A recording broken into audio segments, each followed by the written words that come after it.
everybody. Sorry, I'm waking up a little late, so I wasn't able to go on time like I wanted to. But hi, I'm here now. Hello, everybody. It is time for a WeChat, little Wednesday. We're gonna talk about well, we're not gonna talk about. We're gonna experience. We're gonna experience the new chapters that's going on for, was it the second unfunniest number ever, and then the a few more after that, hopefully, if pacing's good and there's a meteorite that doesn't crash into the earth, and storms and behemoths and dragons don't burn us to the ground, we'll be able to read quite more. But I also thought it would be good, considering that I did not watch Hat Atelier's episodes on stream or in a video or anything, that I would just talk about it a little bit, and just kind of share that with you guys, if you guys are wanting to know some extra thoughts, because I actually think that there is a couple things to discuss with the new episode that'll be really fun. The world is going to explode. It is, I just, we don't know when. Welcome in, Aquarius. Hi, Liv. Yeah, the WeChat time. Hi, Steady. Hi, Buddy. Hi, Lurkers. Hello, everybody. Yeah, so I can tell you guys what I think.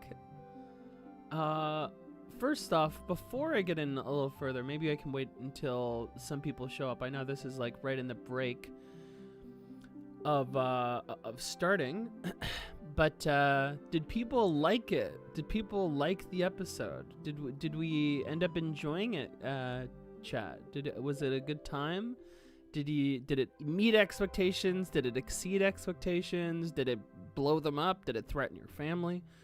What did you guys think? Was it a non-threatening family? Oh shit. But I hope so. There's thoughts that are hard to come across those messages. Yeah, I sent a couple messages that basically like summarizes it, but like I'll definitely go through step by step like what I mean, maybe a bit more. You love the episodes. You guys liked it? I'm a bind on everything. What does that mean? Burdened with no knowledge? Is that it? The episodes were so peak? Yes. Did I watch it? Yes, I did. I did watch. I did. I did. Hi, Mustache. Welcome in. Couldn't ask for anything better. Really, honestly, I'm very glad that most people come out of it feeling quite grateful and like a strong sense of completeness with the episode. I mean, I feel a very similar way. Really, really good episode, and honestly, just directing was really cool. But we'll go over that a little bit, as we did even with the trailer. Discuss a bit more about it. Finally managed to catch early. Yeah. This is like the quote earliest stream that we do, so I'm glad you get to get in on it. It was awesome, by the way. Good. No, this is not an episode reaction. No, this is not an episode reaction. I've asked people like if they wanted an episode reaction, and some people were interested, and I'm sure deep down there is people who would want to watch me watch the episode, but that's I'm fine just being able to kind of like experience that on my own and then like talk to you guys about it, because I don't know, it's a little bit harder to experience anime and then just be like pause and want to say everything about it, so I just wanted to be able to kind of like do that here. You cried? Aww. Yeah, I got a couple emotional, not for Oh no, I did get emotional. I got emotional for episode 1, right towards the end, and I got emotional for the opening. I've watched that opening a couple times, and I swear every single time it makes me cry. It's maybe I don't cry at the part that everybody thinks I would cry at, but you guys might laugh, but the OP really gets to me. Oh, I can't believe I have to praise Eve. No, Eve is usually an okay time. When the music drops and the visuals be visually, you cry. Yeah, I know. It's so weird how that works. How did they figure that out? How did they know?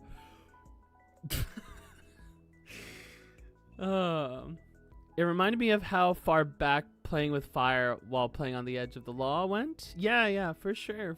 It is pretty much the premise being started, you know?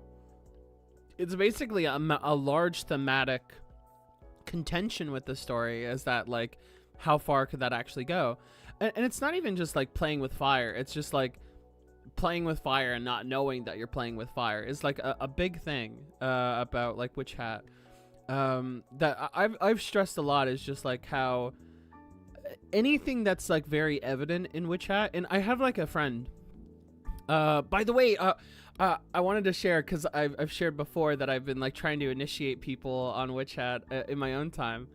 My one friend, we just got to reading, it was like chapters 30 to 40.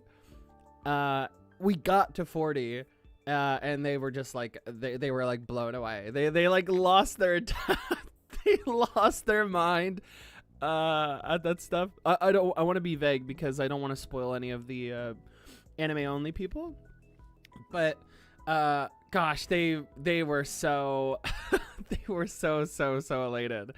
And I think one thing that they said that was really cool about Witch Hat, which I'm sure many of you guys agree, and this is like going to be like a slight expectation for the story, so like if you don't want to hear about it, just literally like mute for like 10 seconds, maybe 5 seconds, okay?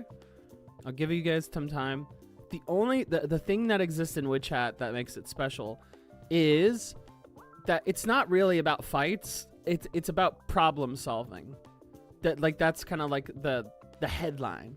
So there you go. Like, if there's anything that's evident with problem solving, is this knowledge and experimentation and imagination. So if you can do that, then like that is the core of Witch Hat, I believe. You know, there's plenty of times where things arise and like they're dicey and scary. Also, thank you, Corey Shia. Thank you so much for the sub. Welcome in. But yeah, like it's like knowledge, education is a big part of it, and I really like that as a point. It's the whole atelier. It's in the name. It's in the name, and I really appreciate that. And it's not just, a lot of people will hone in on the playing with fire bit that's in chapter 1, but it's a little bit more than that, right? So really good. How would you rate Witch Hat Atelier out of 10? I don't really rate stuff anymore, especially if there's a lot of stuff about me talking about it. But I can at least tell you this, that Witch Hat's like probably my favorite manga to talk about right now, aside from Hunter x Hunter. Which Hunter x Hunter is a big brain fog for me right now. Which, oh my god, new chapters. Shit. Oh, it's so hype. To be clear, I'm explicitly talking about her elemental attachment symbolically, the same way that she uses water. Yeah. That's really, that's a really good way to pitch it. The play that like literally playing with fire for sure. Hi Avalash, welcome in. Welcome in. Yeah, that's that is literally like the flame bit, right? Kinda, yeah. Kinda. Arugio's spell was also like about kids potentially playing. Yeah, exactly. Not knowing it's fire. Exactly. They had to have like an initiation of it.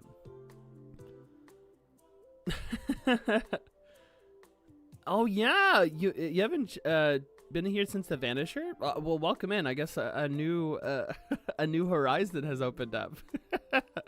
I'm glad.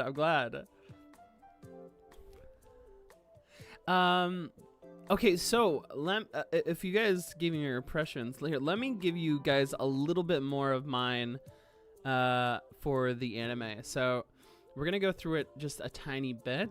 I'm gonna keep the audio off. Will I? Okay. I don't want to like overwhelm. So here, let me play a little bit because I don't want this like thing to get like taken down. But basically, if we look at this like little part here, oh my god, the transition to the book. Yeah, the transition is really nice, right? Yeah, it's like it's ink like mist, and I think that's very creative. Oh, really? These made you like Riche even more? Interesting. Well, I guess we'll get to that a little bit, but wow, okay. But yeah, really like it. Also, they immediately start with this. What do you guys think of it? The pop-up book. I think it was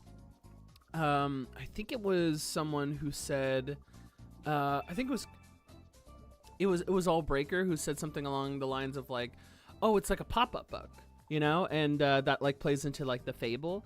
And I thought that was a really great way of looking at it. Is that it's literally like, you know, like a little story or something, and there's kind of like a physicality that's like missing in that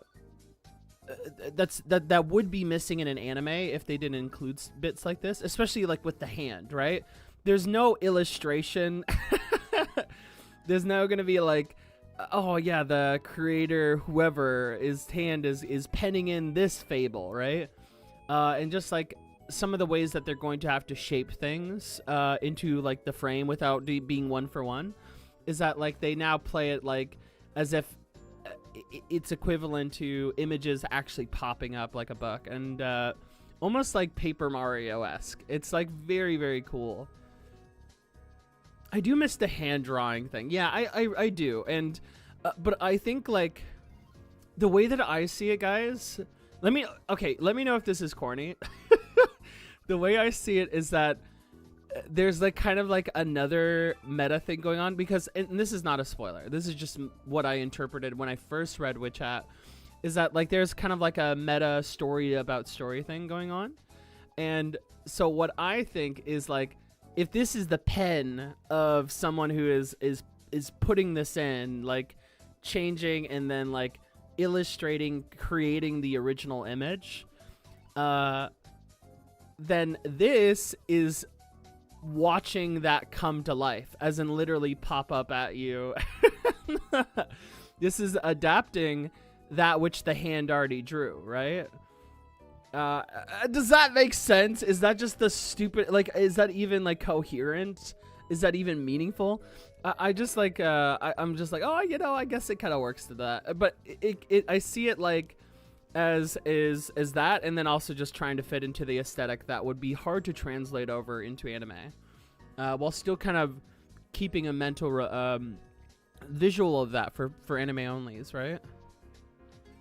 Yeah, it is really cool way to add animation and the detailed drawings. They do it for Keyfree as well, as like that like really iconic page of Coco imagining Keyfree doing the crazy magic thing, and that's also in a pop-up book, as in like a fable, an imagined thing that would exist for Coco, having been a reader, right? Like, because anything Coco has experienced and loved about magic came from the fact that it was from a book in the first place, right? I think maybe some people can forget about that, is that like it's not like Coco went on the TV or something. It's like, oh wow, I went to the latest magic thing and it was just so cool. It was like, no, like Coco was like getting small bits of Fable herself, and into her eyes it would be something that like didn't just have pages about these things, but she would structure her visuals around a book that felt like it was coming to life, like it was popping up. So something like that. And I think that's a really creative decision to then, like, you know, meta. It's an anime, right? It's an adaptation of something that already penned this to life, you know? Anyway, I think that makes sense. Yeah, it's a really great adaptation so far. I think the book folding is almost like an invitation for the viewer to truly get immersed, just like how Shirahama actively encourages her readers to create and draw. Yeah, absolutely, yeah. Definitely. I think that it's like kind of, I think just the medium being very different is, it wouldn't make as much sense to have the pen be there, right? Just to instead just like let it flow. Since they're just going to be watching it anyway, right?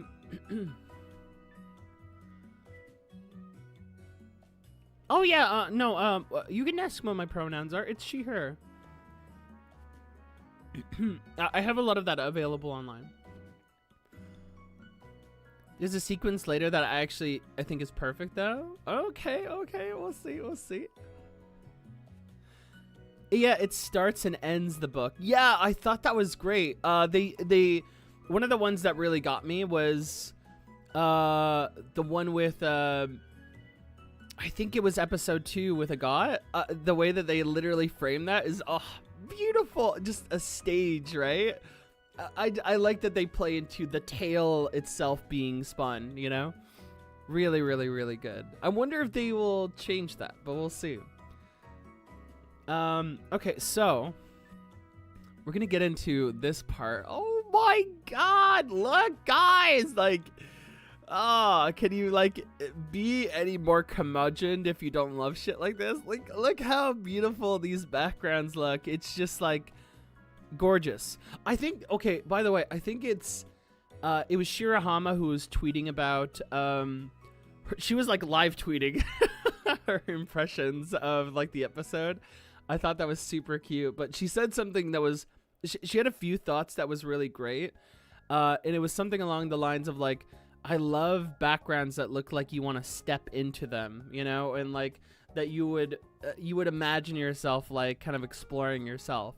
And I'm like, oh, she's so right. Like this 100% looks like something I would be like, oh my God, what's over here? You know, just a beautiful painting, you know? I don't know how, like, there's this one part in the mountain. I'll probably like see if we can find it. The music is really good. The music is actually just fantastic so far. And I was so worried because it's Yuka Kitamura, and I think that person was very talented. But I just got stuck into this mindset where I'm just like, oh gosh, they're gonna make like the same kind of music for the rest of their lives, aren't they? Even despite how talented, you could clearly tell that they were. I was just like, oh my God, we're just gonna have the same heavy crescendo, massive like vocal like harmonies, and be like, oh, and I was so not ready. I was like, oh my God, please save them. And then I heard the Night Rain OST with like a lot of the collaborators, and I was like, oh my god, they got that goat in them. I heard like certain bits of the Elden Ring OST again, and I was like, you know what, this sounds really good. But honestly, kind of nailed it. Oh my god, I don't even know if we can play it, because I'll play a little bit of it, but I think it's the music that plays when Coco goes down to talk to the Brim Cat. No name spoiling. God, the way they played that music, oh my god, it's so sick. I love that the spring has more, obviously, a seal somewhere in it. Oh God, yeah. Fantasy edition, eerie sounds. Yeah, for sure. Those backgrounds are up with the best. Yeah, no, I very Ghibli is like as well, like which is very intentional. Even the Atelier feels very Ghibli inspired, right? I think that was like one of the first comments I made. Yeah, it's pretty sparse for the most part too. It doesn't like overstay its welcome. Very effective directing around the music, not to like overabundance where people are just gonna get like fatigued, right? Yeah, the quiet. Oh god, a lot of great ambience, a lot of great like just lived in.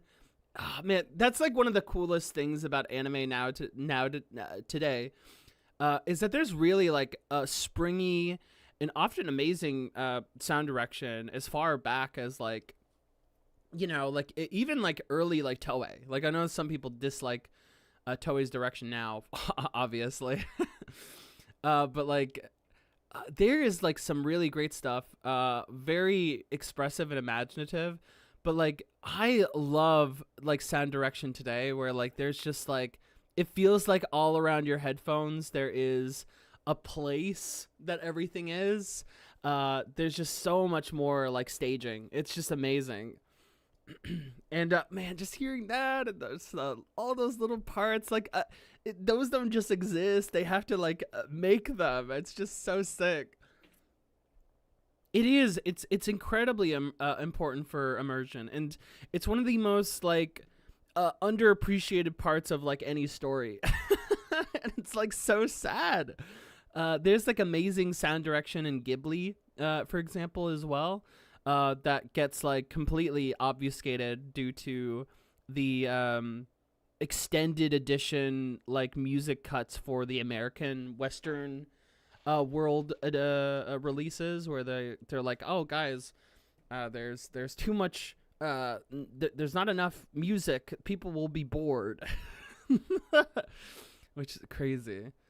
But like there's like a lot of like just great storytelling, you know, that like in just pacing that exists because of you just hearing where it is, you know. Oh gosh. Oh, you're gonna read it. You're gonna read more. Okay, I hope you enjoy Nav. Oh god, it's great though. But yeah, really, I don't want to like focus too much on all of that, on all the sound direction. Just know that I'm a big fan of like pretty much everything, just the animals and like the wind. Oh my god, it just from an audio visual level, this is just like really fantastic, you know. Oh god, that it worked out too. Because I want to like I'm sure many of us here relate, or you know, maybe you are this person lurking right now. but there's a lot of people who are just like, I want to watch something, I don't want to read, and I don't really like the anime is like the first way to get into something, maybe because it just started and they can stay caught up, maybe because it's like it's a little bit more topical, maybe because you don't have to like read 100 something chapters now and be like, oh, I'm not caught up. Now you can be like a part of a different catch up, you know. But you know, it's I've recommended Witch Hat like in the short amount of time that I've read it, and I've just seen people go like, oh, I don't know, maybe I'll get to it. And as soon as the anime episode comes out, they're like, oh, it was great, and I'm like, damn it, like why didn't you read it? Why didn't you read it a long time ago? It would have been so easy. But yeah. Oh, God. But yeah, it's like, it's also totally fair too, because it's just like the production for anime is just so cool. You know, like you can't like dog on it. But there's always that fear that's just like, oh, maybe the anime just won't be great. And I'll just have to like contend with a bunch of people who will say things about it like, it seems a little rough, and like I'd have to be like, oh, I'd have to struggle and survive and tell them like, no, the mischaracterization of Keyfree, you don't understand, you have to read it, type stuff. The Renaissance masters were on the back of the 14th century. What do you mean? But yeah, I'm glad that a lot of people essentially are going to be getting into Witch Hat for the first time. You know what I mean? Very cool to see that. I had no idea this build. Oh my god, there's like such a glow. Like the coloring is perfect, right? Because like as much as it's just like there's such a realistic background going on, they really chose to like do like almost a glowy beige or whatever in this like one particular shot. It makes him come off so warm and vibrant here. Oh, it's like it's super touching. Obviously they put Coco in like like their own like little realm or whatever with like the actual glow around them. But man, it's so good. Like that, like it, like Keyfree both comes off grounded but still like immense, you know. Also, what? No way! Oh, man, I do like this a lot more in the manga, even though this is super cute. It's like going up and down, up and down. I think we have a sticker of it in our Discord or something. And it's like, what? No, not true. It's super cute. Oh, so cute. Also, one thing I want to say when we get there. Let me like, can I go a little bit? Oh my god. Okay, legit. All right, hold on. Everybody, shut up. Hold on. This shit is. This was like the part that made me go, man. This adaptation's fucked up. This is like one of the coolest. Oh dude, like look at it's actually so much creepier now, you know. And in my mind, I'm just like, how did this child do this? I would have been terrified. Coco, you're insane. Also, one thing I realized as well, yes, the butterfly passing through is so sick.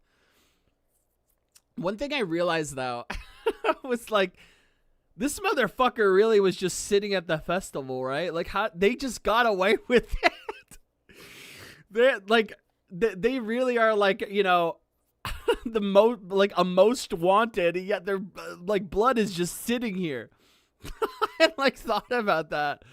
I don't know how they got away with that, other than like they're just like they knew this specific place they wouldn't get caught or something. But it's crazy to think about that. I'm like, oh, how the fuck?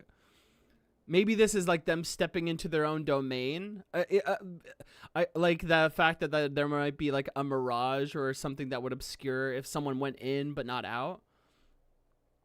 Their cap is kind of pointed, I guess. Oh, true. Yeah. That's something that Coco said. It was just like, I talked to the pointed cap or something. It's so cute. It's awesome that they did that. Selling guns to children. Oh, so true, actually. So true. God, I love that. The perfect adaptation does not exist. Oh, sorry, spoke too soon. Go, Coco, commit a crime. It really is like that. It really is. Here, my child, take this gun.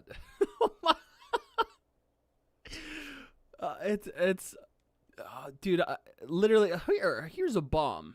Why don't you use this? Gives nuclear bomb to coughing baby. They they don't fight each other. They've greatest rap battle of the century, dog. That's crazy that they literally did that. Yes, become indoctrinated into the revolution that I have in mind, please. There's not bomb, no instructions. Dude, this shit is so cool. Just the head moving with like the steps as well. Oh, it's so sick. The voice. Okay, I mean, I haven't talked about it enough, but the voices for like the characters, oh my god, it's so good. Like the choice of like, I think this is Mitsuki Saiga. And then it was, I think who's doing Coco? It's Rena something. Keyfree is perfect. I Oh my god. I originally heard who was gonna be like Kiefer's voice off stream, and I was like, oh, it's Natsuki Hane. And I immediately was like, oh, I don't know how I feel about that. But as soon as I heard Natsuki on Kiefer, I couldn't have been more wrong. It was like literally like made to be. I like when I thought further about like the casting for Kiefer's voice actor, I was like, nah, they really couldn't have picked anybody better. Like genuinely. Also, try not to say the name, guys, of like the person here if you can.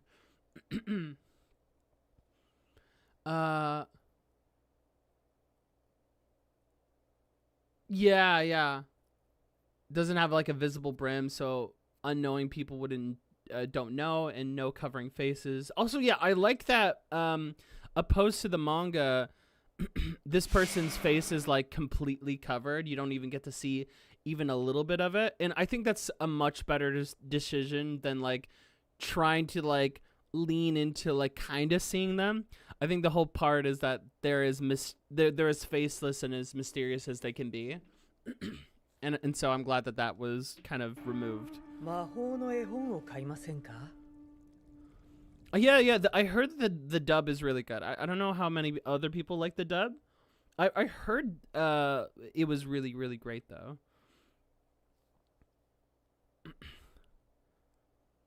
Hugs, you already have a name for them at this point? Oh, yeah, I called them Fuck-Ass Eyeball. Fuck-Ass Eyeball, that's their name, okay? If you're going to refer to them, it's Fuck-Ass Eyeball, all right? His name is just Silly Guy. You guys, yeah, something like that. The petrified scene is that seems really interesting. I would love to see that dubbed. Hane was talking about how Shirama told him to act more normal with his voice for Kiefer since he was having trouble trying to figure out his morality. Really? That's great. I mean, they would need like some sense of direction, right?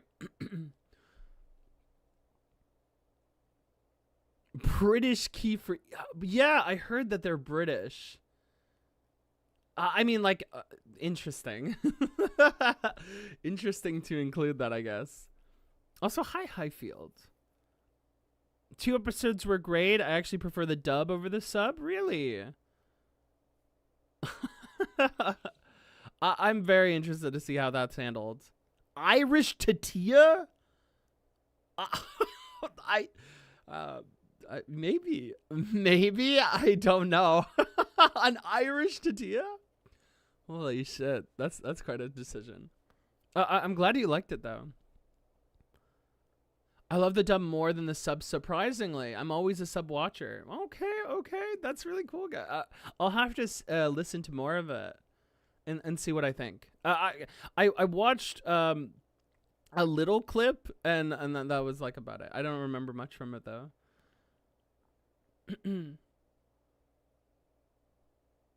British makes sense because he greets Coco with a small nod. We do that every day. You know, maybe there's like a cultural thing I'm not noticing. Is it like the 3 fingers thing? Is this Inglourious Bastards where like you hold up like 3 fingers? It's like, yeah, you are definitely American. Is that the nod? Is that what that is? There's like you guys have like signs that you would know. I do miss the sub. It is the playful prose, such as allow me to cap off my attire. Oh yeah, that's interesting. I see. Yeah, I guess that they don't adapt that in the same way for like the direct sub. Oh, Maho. Oh my god, she's so unbelievably cute. I don't know how. This is a whole story in of itself. Look at this like little flower crown. Do you guys know how to make these? Oh my god, they're so cute. Oh my god. the voice acting is just so good. It's so good, you know. The anime, and it's only for two things, because I'm going to address the other thing in just a bit. That actually is a great change in regards to this aspect.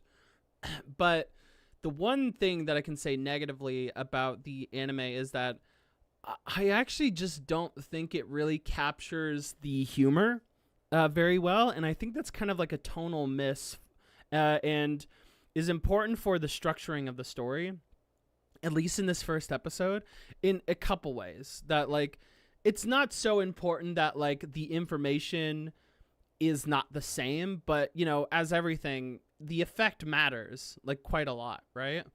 And one thing that they do is they just kind of remove a lot of just, like, the straight up like real gremlin like aspects to, like, Coco, and, like, in favor of it being a bit more straightforward tonally, or, like, between, like, two or so.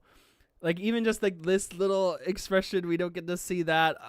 Liz rent free in my head all the time when I think about this chapter. Yeah, let's go.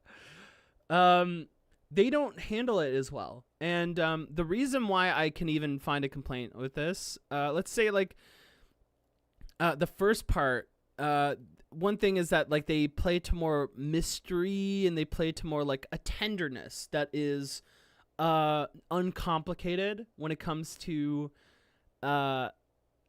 you know, her connection with the deer here. Is like this part is like, I'm sorry to put this in the water here, scrubs it, like, really harsh, and then the deer's like, oh, what the hell. But the one that actually bothers me, this is the only one that I can safely say, like, I'm just like, you shouldn't have missed that, was basically Coco getting scammed. Because, like, in the manga here, they play it like, oh, yeah, I got this picture book. Isn't this awesome?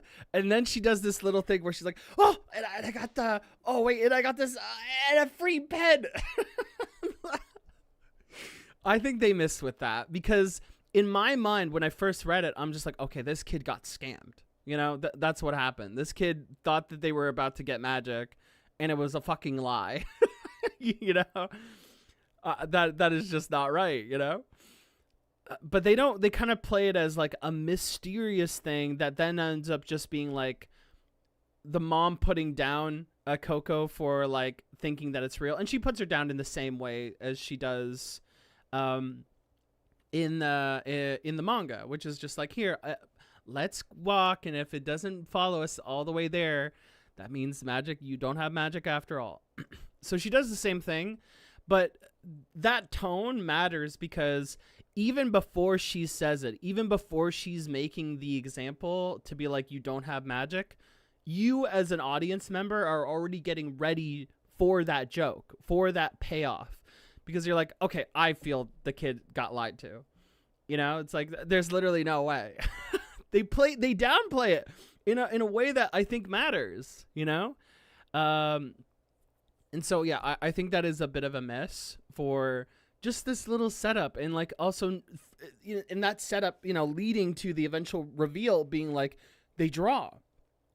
Because then it would make this joke come around as like, oh my God, I was making fun of that in the same way the mom was. But turns out you actually did need that pen. That pen was pretty important, actually. So, yeah, that's the one thing that I think that they mishandle a little bit. But I think, like, is it a save a time thing? I don't think that's necessary. I don't think, like, this is, like, particularly long. I don't think that. I think you could have made any sort of stretch, even, like, with, like, the pacing of, like, this scene. You probably could have made it just a little bit more. I don't think this is compromising the vision, you know?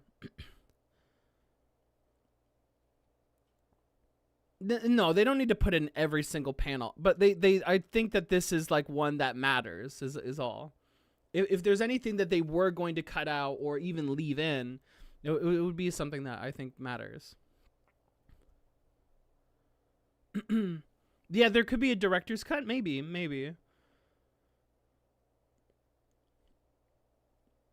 Either way, yeah, like if they have like more content like when they release it, sure. But like that's kind of like where it stands right now, guys. Um, either way, uh, that's the only thing is that they don't like really hit that humor is like hard, and that's like about it. That's the only one where I'm like, I think that matters the most if you were going to have humor in it at all. But other than that, I'm not like I'm like this. Oh my god, can I really complain too much? Look at this like illustration, this background and everything. It's beautiful, you know. They do play it with a bit more mystery than the pen, but also people don't ask whether she used the pen for anything before. Oh yeah, I mean like the thing that I've seen people make arguments about like how why didn't Coco know about this yet? Like wouldn't she have used it? Like wouldn't she have done anything with it? Well, no, because if you notice, especially in the manga, the cure is in the back, right? And it's not like she actually knew how to use it. And not only that, the scene is supposed to be about how Coco's dreams get a little dashed, where it's just like you actually don't have magic. It didn't matter that you had this book. And not only that, she is a child. She is a kid. It's worth mentioning that, and like I'm not trying to say that all kids are equally stupid or something, but like she is a kid, and like so whatever she like gets a little bubbly or airheaded about or decides not to lock in on, it's easy to imagine that she didn't do it. And like not only does she find out about this, she finds out about this while she's still a kid.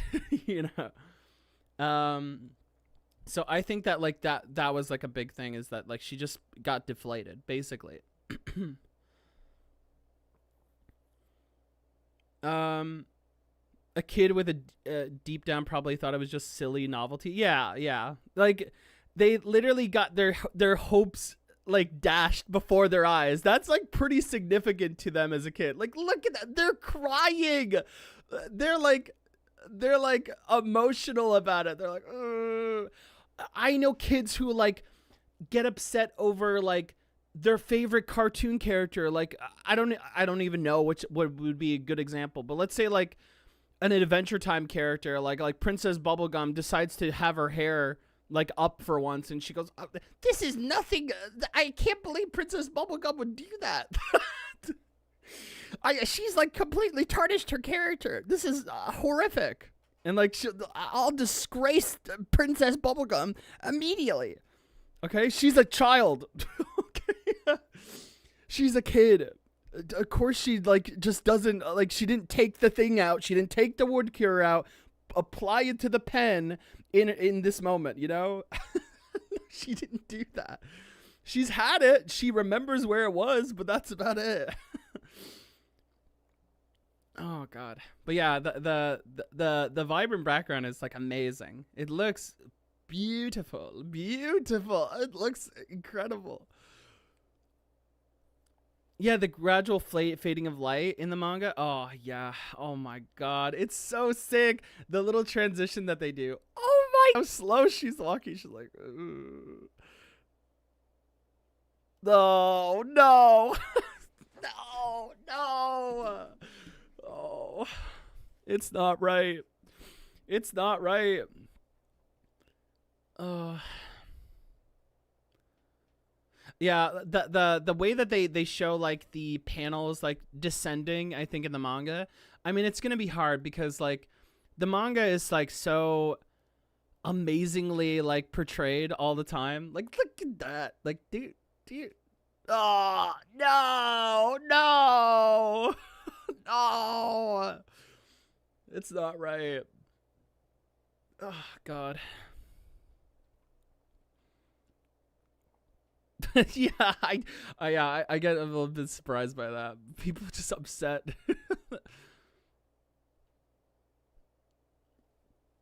Yeah, like and like look, there is like people who like make fun of kids where they're just stupid, they don't understand anything. And we've talked about this on stream, is that like kids both are like they're a lot smarter than they're given credit for, and like, you know, it really comes down to how they're raised. But like, there's also this like expectation that, oh, they would just figure it out. I can understand my suspension of disbelief. I can't believe this. What? Just calm down. Hold on.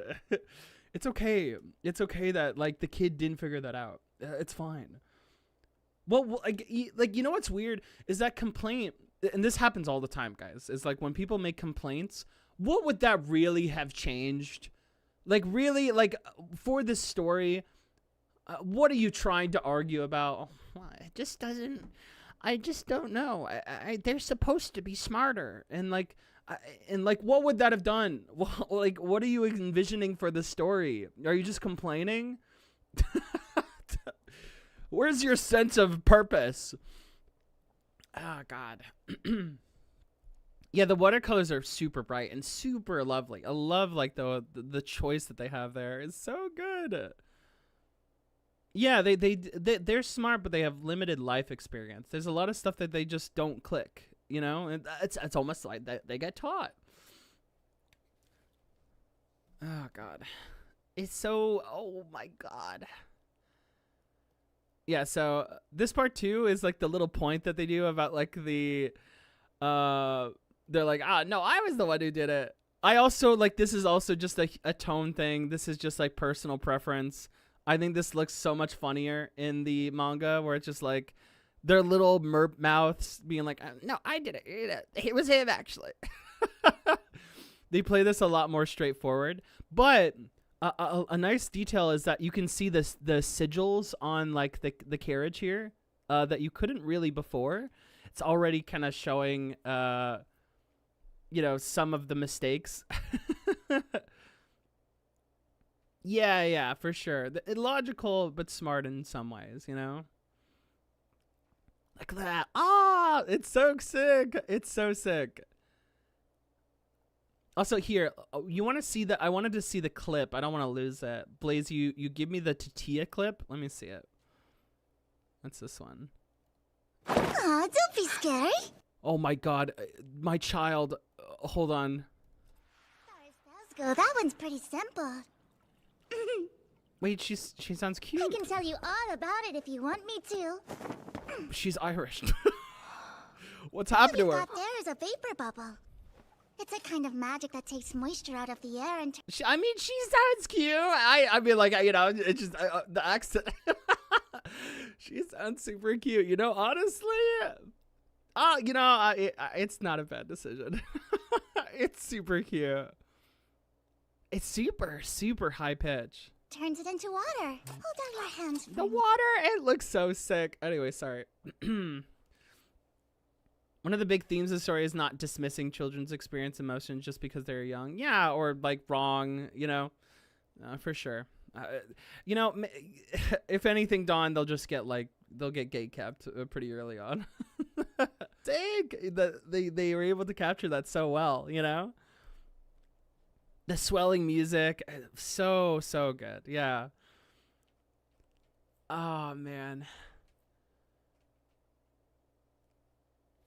Yes, it is a bit like, this is like the one thing, H-Field, that I was going to talk about, is that I actually think that it's a little bit too silly in the manga.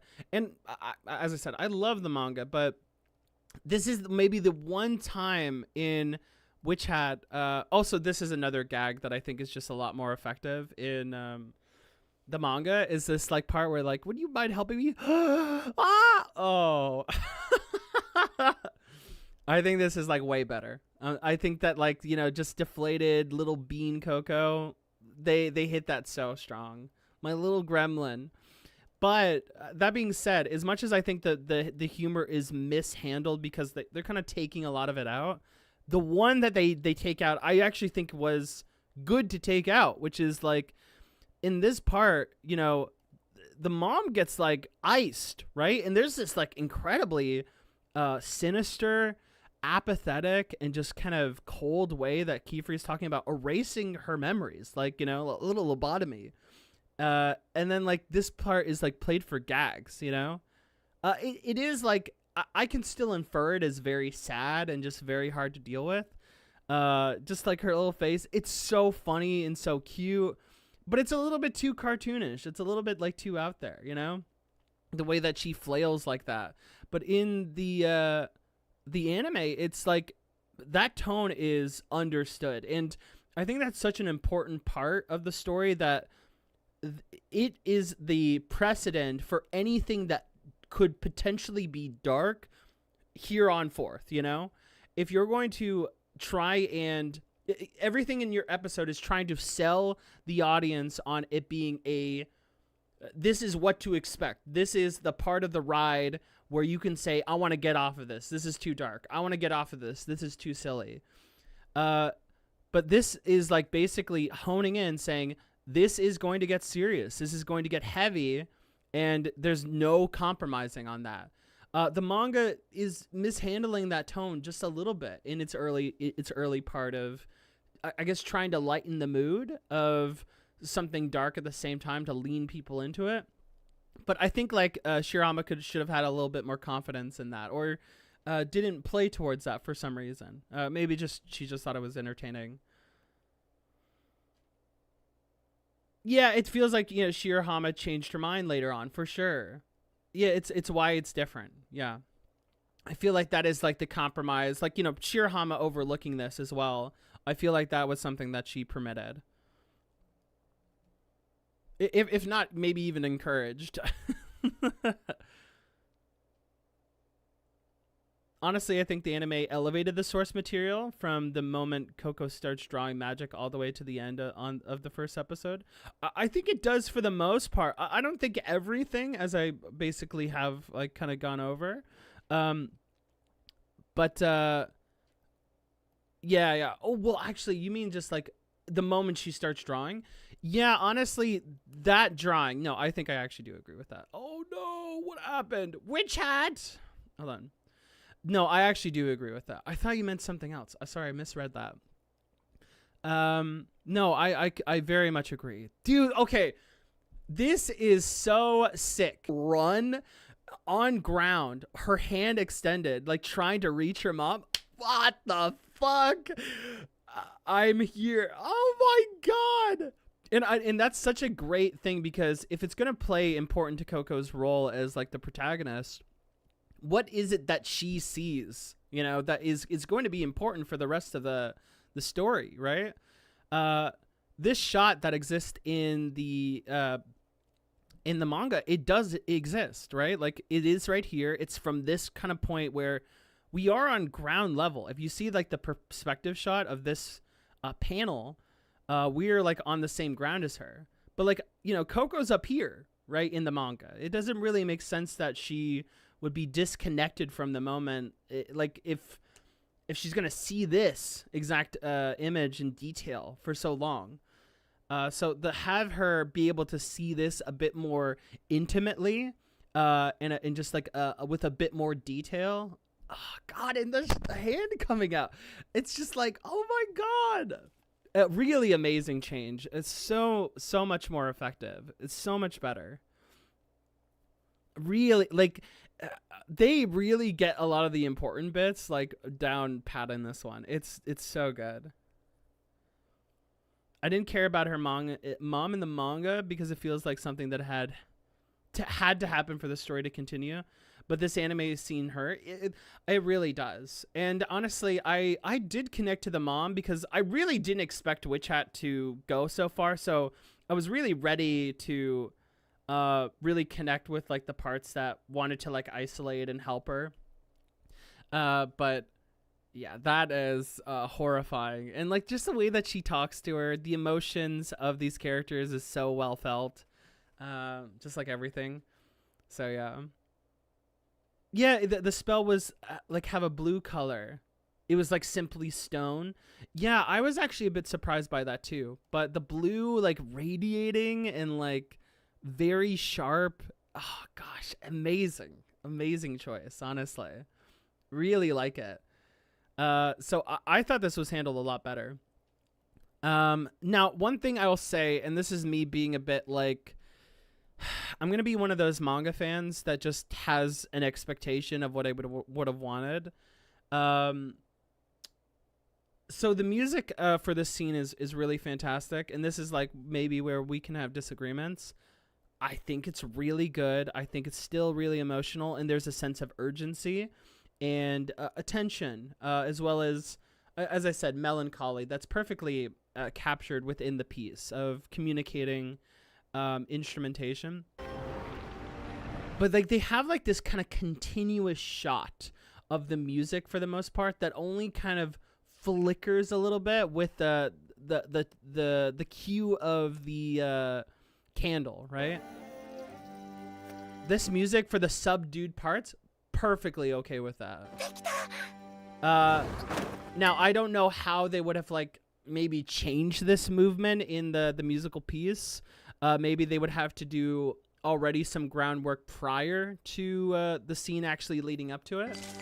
But this is basically almost like an uncut part of the music, aside from that. And then it goes... Now, the way that I interpret it is that it's very whimsy, and it sounds very like...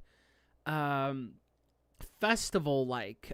There's something very like beautiful that's going on with this, and I think it really kind of emphasizes that kind of beauty because I mean it's Kiefer. Look at him fucking flying. This is like such an iconic moment. This is such like a massive turning point for the story, right? But there's like a bit of sadness and then beauty that's like kind of tell with like the way that the string is, that like it has this like element of tragedy to it, right? But I think what I would have wanted was not something to be sad, but I almost wanted it to be probably more foreboding, potentially more sinister sounding, instead of trying to go for something that like edged on, well, it's kind of just sad, right? I could have imagined that in the complexity of like the musical composition, something a bit more haunting, like foreboding, that would have been like, I think, really cool to cue in. If anything, from what I've heard from, Yuta Kitamura's previous work, is that like it basically, they've had vocals intermingled into their tracks before. I could have very much seen a creepier vocal edge that like kind of came into this, almost as if like the music is kind of talking as a short form of something growing larger than Coco really would have wanted. But I think it would have like actually helped it quite a lot. Yeah, and it does sound sad. Like I'm not refuting that it doesn't sound sad. It sounds like it could be like a form of mourning, but that mourning doesn't really make sense to me as a new person into the story. I think it makes sense to me as a manga reader who knows what's coming, right? But I think for me, I think that like first time impact probably could have been a bit shaped differently. It could have had like a lot more danger to it. This again sounds like it's trying to impose something that hasn't even completely come to fruition yet, right? The mourning is a loss of innocence. I understand that, and I totally feel that, and I'm not even saying that like this musical choice is completely contradictory to like the vision. But this is again where I'm saying I'm being an annoying manga reader, where like I envision that a bit differently, that scene a bit differently, and I could have seen something just a bit more, just having a bit more scare to it, really. But I'm not like the thing that like ends up like kind of pulling through as this like shot continues is that when they're in the air and like when it's like here, like the music that plays here is so good. Like how it bridges this gap, I don't have actually any problems with. I don't even think you need to remove that big musical motif even. This like the whistle, there's a lot of vibrancy to it, you know? It sounds like it sounds very magical. It sounds very, again, adventure-esque, but there is like kind of like something going on here. And I do think that like there's a bit of nuance to that there's something kind of exciting mixed with the foreboding, with the threat that exists here. So if somebody wants to like cook on that, you can, but it does work. I think it's like really cool. It's just one of those things where like I don't think you could have I don't think you hit the nail that I was thinking would happen with that film score. I think it fits, however, episode would have benefited more from film scoring. It is kind of film scoring, but it is like definitely like melodic, like it's motifing, you know. When are they gonna release the Hugs cut? Like, you want me to make it? Oh God, I'm gonna have to get much better at doing that. I gotta make my stuff come to life, you know. Dang it. You could not have made foreboding have worked with the action. I don't agree. But this is like one of those things of like, I have a picture in my head and maybe I see something that I've seen from other stuff. Like there's like this kind of like film scoring, as like we said, where you can have things almost cartoonishly, musically like fit together. I mean, like, quite frankly, you can make almost everything in music kind of fit as long as like you're imaginative enough. It's just a matter of like how you arrange it. But I'm not saying that as like someone who feels like I could have necessarily done it, but I was surprised that it didn't happen, is really all. But that being said, it's not like it's not effective or that it didn't move people, because it clearly did. Evident of this chat, you know. It's just like, it's one of those things that like I think you could have done differently. And it may have, I'm saying like it would have appealed more to my taste. But yeah. But I could see the music having more foreboding when the colors became muted. Yeah, like I'm just saying, like there's ways that you could have done this that I really could have seen differently. I think this part, this music, like, again, there's a vision, and I have to imagine that if you're someone who's making a composition and you're trying to account it for the moment, and not only that, but just like as a thing people will want to listen to, because a really important part of music, especially nowadays, like with being able to stream it and share it, is that you want to be able to hear these songs and be like, this is Witch Hat, you know? You want that. And if Yuta was able to like make a soundtrack where people are going to want to revisit it because it just sounds so luscious and adventurous and vibrant, that's going to connect with people a lot. It's going to stick in people's minds, you know? I can imagine that for some people, maybe the foreboding would just seem a bit too cinematic, potentially.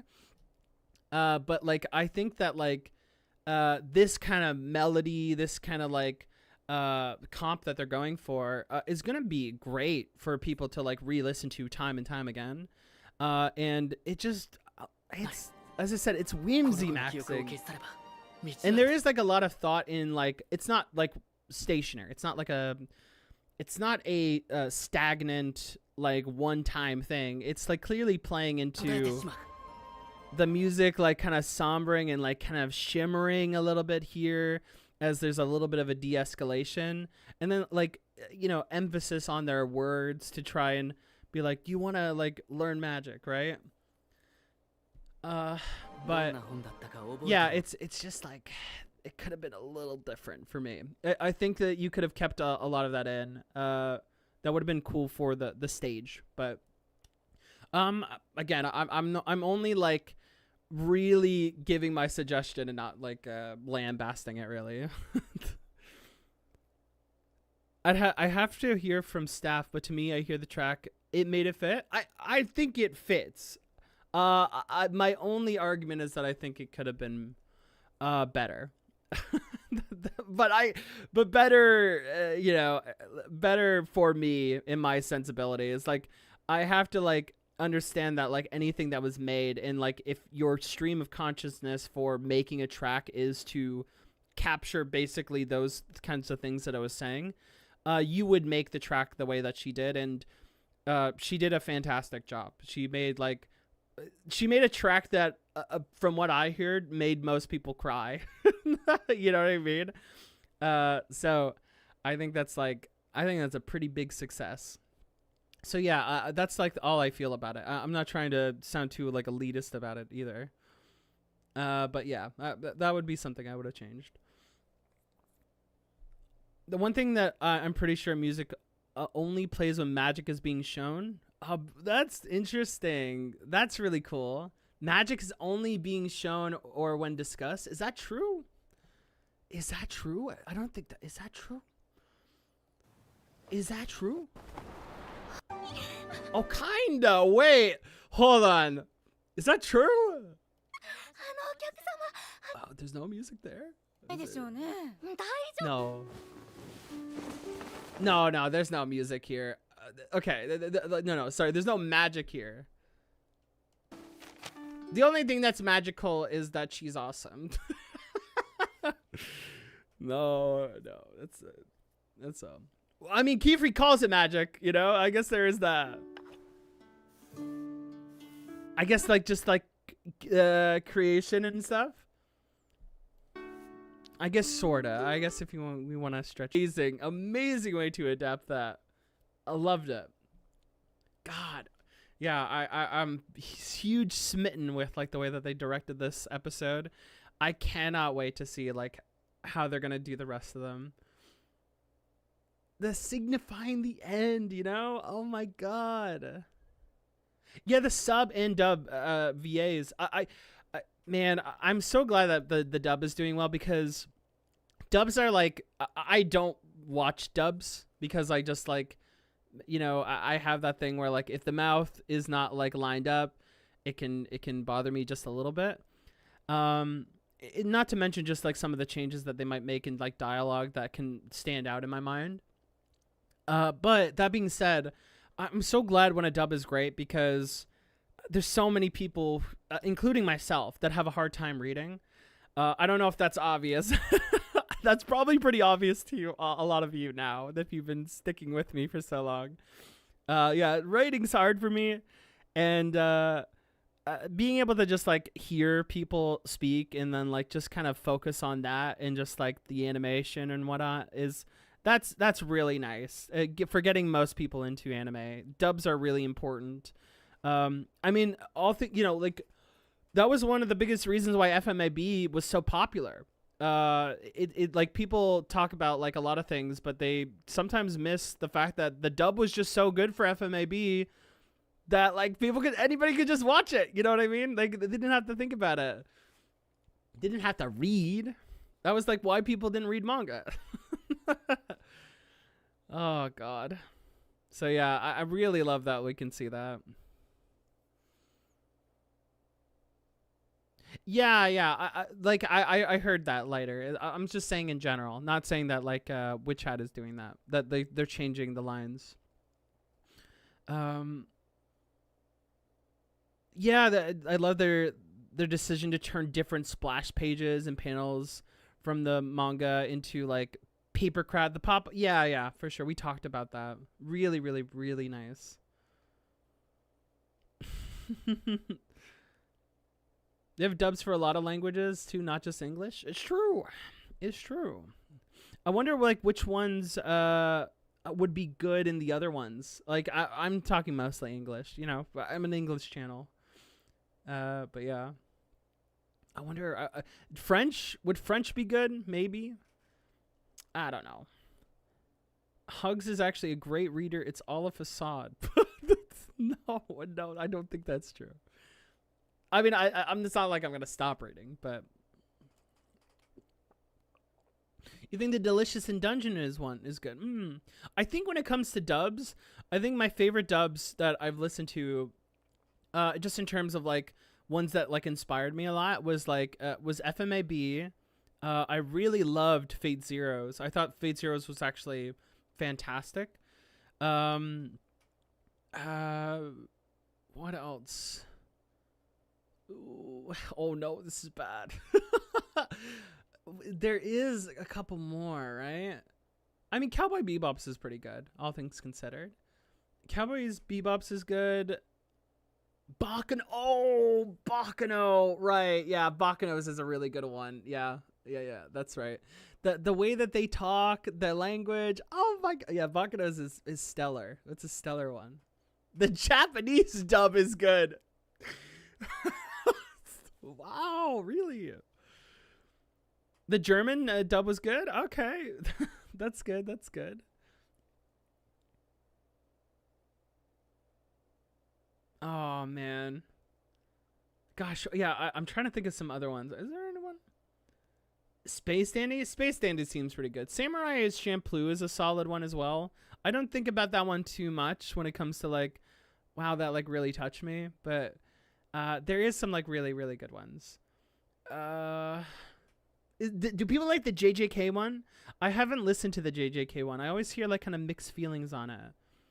I think that's like a one that might be. I mean, everything JJK is like contentious nowadays, but I hope people have maybe a strong take on that. Is there anything else? Okay, I'll say this. I have a lot of nostalgia for the Death Note dub. I have a lot of nostalgia for the Death Note dub. Obviously, it's like very funny. Oh, the Love is War. Kaguya-sama's is really good. That's right. I've heard clips from that. It sounded awesome. You're totally right. Oh, the Death Note one makes me laugh so fucking much. Every single time. It's like it's that scene and like just I'm gonna be vague enough, but like there's like that scene where like Light is like giggling and he just says you have to hold it in, you can't laugh, they're all gonna die. Oh my god, dude. Oh, that shit's so good. They're all gonna die. Oh fuck, it's so funny. I love Death Note's one. Nichijou City, that could be good. Yeah, that could be a good one.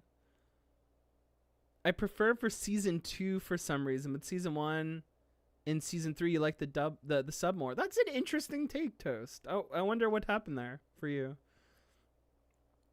Yeah, Ryuk. Oh, Ryuk sounds so good in Death Note. Yeah, Ryuk sounds so good in Death Note. You're so right. Ryuk just sounds like, I don't know. How does he sound? He sounds like perfectly just like sinister and a little malicious and just kind of giddy a lot of the time. Oh, he's so menacing. There's something about like the gruff of that voice that's perfect. Oh my god, it's so good. The city animation's been great. I heard a lot of confliction about it, but I'm not sure. Was Beastars good? I think Beastars was good, wasn't it? I can't recall. You know what? Here, I have some smoke. Do you guys want? Because I'm always so positive. People think I'm. You like things too much.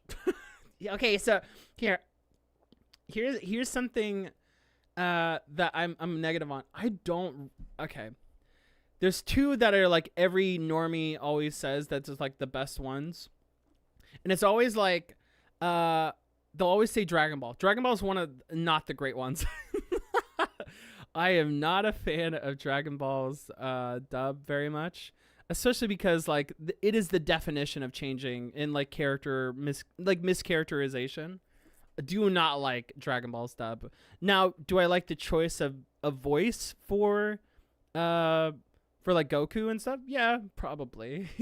But I am not that way at all.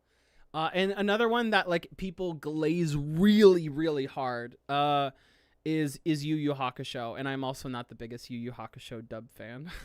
But also, I'm not the biggest Yu Yu Hakusho fan. As much as I hate saying that to Tagashi, my liberal goat. Yu Yu Hakusho is like pretty. It's like better than I think Dragon Ball, but yeah. I'm on the other way. No, you're too negative. No,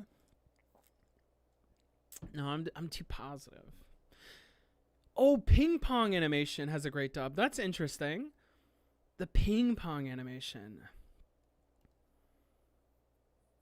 It's the dub is superior. I am not the biggest fan of like the way that they sound. I really am not. And I watched it like basically twice dub. I'm not the biggest fan. Just people like when people say what's the best dub of all time, they always say Yu Yu Hakusho as if like there's just no there's not just like an incredible amount of roughness to it. No, I think the dub is like really rough in Yu Yu. Ignoring all my compliments with Trigun Stampede, I think the voice acting was really good. Okay, Stampede probably is pretty quality from what I've seen. By one person in your entire life for Cowboy Bebop, it's a good one. It's a solid one. People like, what is it? Bloom? What's his name? Something Bloom. Really good stuff. But I all I can say is that when people say that like what is it when you use the best, I'm just like, you don't listen. You haven't heard many dubs probably. Yeah, it's you use actually. Ghibli dubs are usually great. They have really good voice acting. If we're like looking at voice acting, it's good. If we're looking at the fact that like they change the music and then add more music, I would say no. At least in early Ghibli, that it really bothers me nowadays. But yeah, the voice acting is really great overall. Code Geass gets praised, but I think there's only a few characters that are good in that. I see. Code Geass. Oh god, I don't even know. Maybe. Is there any other one that I'm thinking of? Use my brain. My brain is activating. Oh, I remember Mob Psycho being pretty good. That's about it. I can't think of any more. But yeah, I wouldn't go as far as saying you use Hakusho as the best. It's just funny. That's fair. It's why it's better than the sub. This is I don't know. Yeah, I don't know. On the high Q dub. The high Q dub? Oh, I have no idea. Oh man. I think I've heard a few things here and there from the high Q dub, and I remember liking it. I didn't have too much of a strong take though. I want to glaze it though because it's high Q. I want to just propagate, but I actually don't have a take. I think I remember watching the new Fruits Basket dub and didn't mind it. Okay, there's a chance for that too. Like, dubs have been getting really good nowadays. They also kind of phone it in, but I would say that like comparatively to how dubs used to be back in the day, there is a major shift in like quality and then not quality, you know? Complaints. No, sorry. No, it's I got you sad, Muso. I kind of got it the feeling either way. Xenoblade dubs are great, except for 2. I've heard who was it who talked about Xenoblade 2 recently? Was it Sarah K? No. Who is that? It might be her. She was talking about how she actually likes the dub, and it's because it comes off very like endearing, that it was like campy, but like it was still like really cute and like just fun or something like that. I kind of agree with that to some degree. I actually think that most of the people in the dub sound pretty good. The only one that like I think doesn't really stick is the main character. But even then, I think like their acting is really good. I think the acting is good. It's just miscasting, if anything. It's just a little bit like, I don't think this character would sound like this, is all. Oh, ReZero's dub. Oh, you might be right about that. I think I recall that. Haikyuu, the French Haikyuu dub. Oh, okay. They sounded at least 30 years old. What? Really? Those are babies. They ain't supposed to do that. Those are children. Yeah. It's probably a bit more consistent nowadays. Yeah. Very much so. Very much more consistent. I think that like the industry just takes anime more seriously. I think some people can forget that there was a time where for video game translations for anime as well, it was a little bit more of a phoned in industry for people. It was new, but as much as some people would take it very seriously, there was many who didn't because it wasn't a part of the zeitgeist yet. Nowadays, anime is seen as like people have grown up with anime and said, I want to be in that. And like there's a much more bigger calling for it. The industry wants more serious like takes on it. They don't just like throw it out in the wind, say we need to cover this because we got paid. So yeah, a lot more, a lot better nowadays. Just cartoon in general, like people have gotten a lot better at that. They didn't have as much experience, like directors, voice directors, and just like actors in general. It was a bit more different, yeah.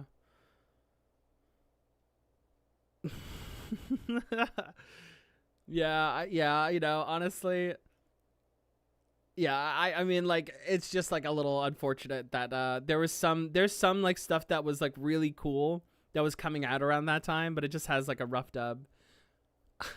It just happens, you know, it happens. Not to mention just like a lot of like the unconfidence of like Pokemon, for example.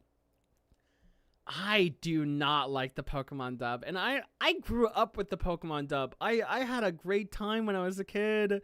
You know, like you know, Meowth and like, you know, Team Rocket, they were just silly little like goons. You know, I wanted to see them die and fly away. Like, you know, I wanted to see them just like, you know, get electrocuted, and that was about it. If they sounded really goofy, well, I was really goofy. I was a kid. You know, like, whatever. It was fine. But like, I look back at like those Pokemon dubs now, and it has so much I don't dislike. Where it's like, it's very unserious voice acting, or two. The second thing is like they just mischaracterize or completely change the script. Why'd they do that? The Pokemon movie one is the one that bothers me the most, like the very first one. It is wacky. It's so wacky, and I loved it. But I was like watching Looney Tunes, you know, at the time, right? If I was watching Looney Tunes, that was just like common practice, okay? They just sound stupid. Of course they would.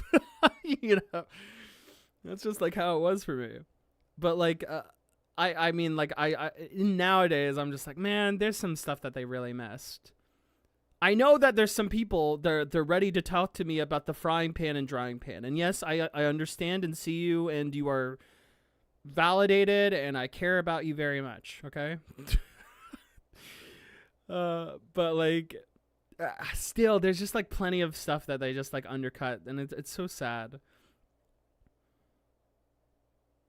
It's so intrinsic to childhood. It is like as much as like I wave my flag about it, like I still hear it and go, wow, you know, I get transported to like when I was like 5 years old, you know. You know, that was like 70 years ago, but you know.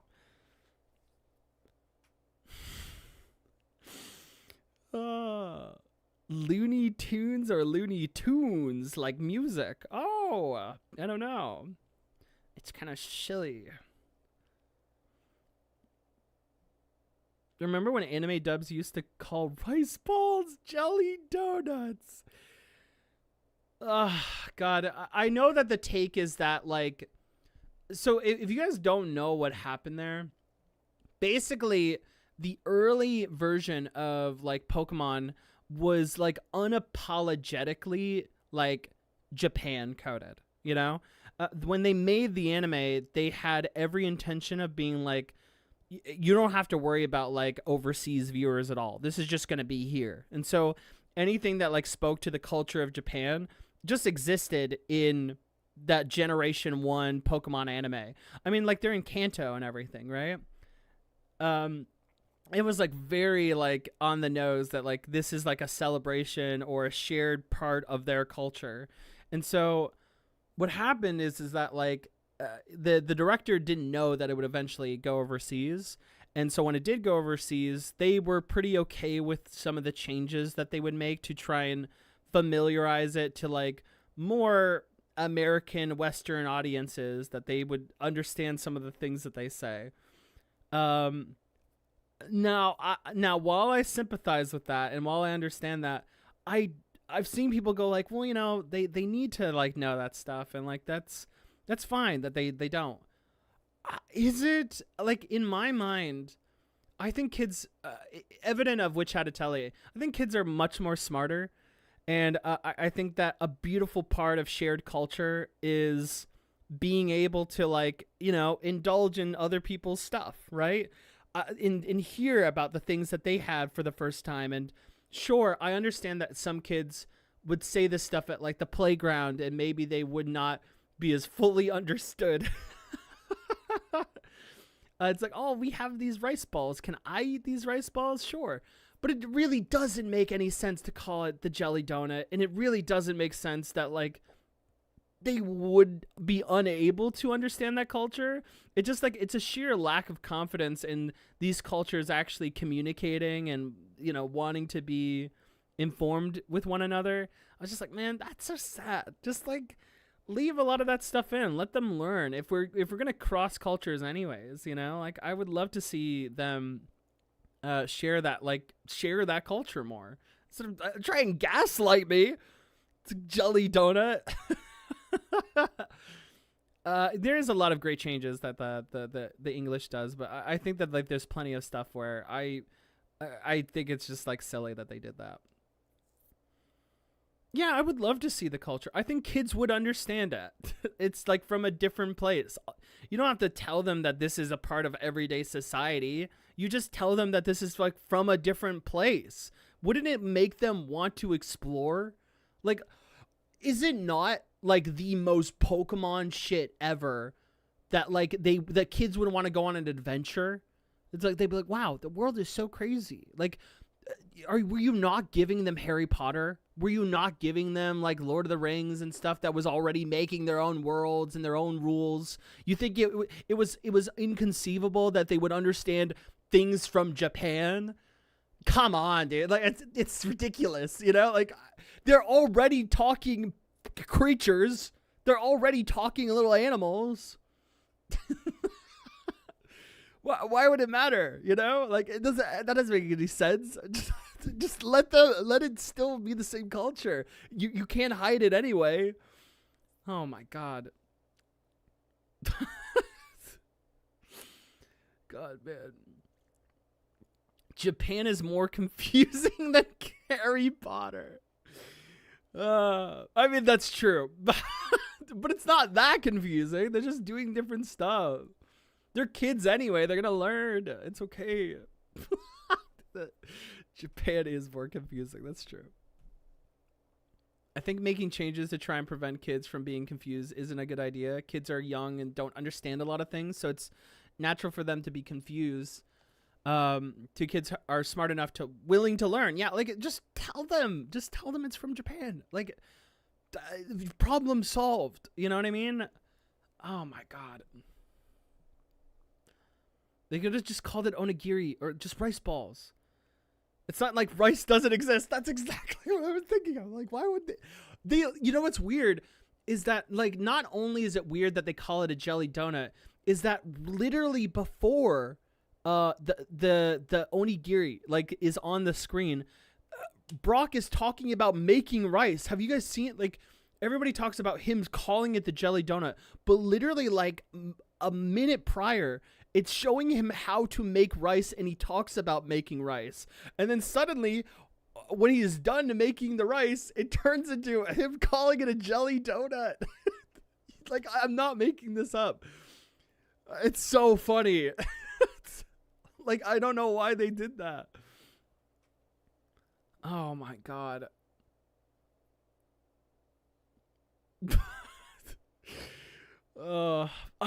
Does somebody have a clip of it? Like the clip of that episode? I would love to show it to you guys for the first time. If you guys have no idea what I'm talking about, it's the jelly donut episode. And just right before they're in like their very Japanese house making Making it, it's crazy. Pulling the working with kids card, they love cultural exchange stuff, so I never understood why things had to be changed. No, exactly. It doesn't make any sense to me. Like, you were, like, the reality is that, like, Pokemon was a bit behind in terms of, like, directors, like, trying to accommodate for the poor kids who would not understand, right? They are belittling them. They're belittling the kids, and, like, it's a bit of a shame because, like, you're already in the internet era at this point. Like, the internet has come to be. People are already communicating from, like, long distances, and you already shared in plenty of different cultures that, like, they wouldn't learn for the first time. I don't know why it would matter, you know? Anyway, the only reason I'm commenting on that is because there was a little bit of, like, a surge of talk about the Pokemon dub thing and, like, being kind of nice to it. But I personally do not agree with the take that, like, oh yeah, it's actually fine that they did that. I'm like, no, I actually don't. I actually don't agree with that. Kids have never had Uncle Ben's.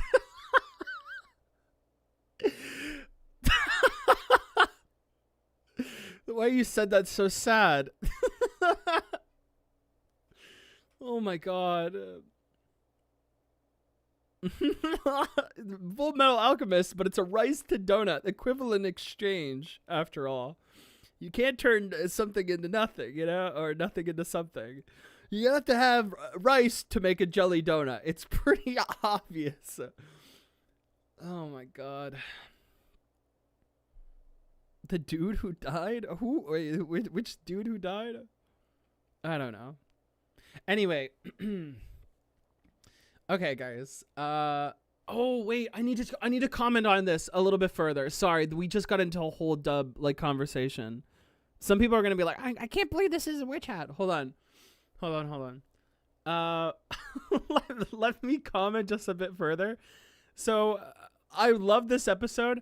I have to talk to you about the OP. I have to talk about the part that makes me cry. I can't play it, like, because it's just gonna ruin my time. Oh my god, guys, please. I'm literally gonna cry. Hold on. This OP is...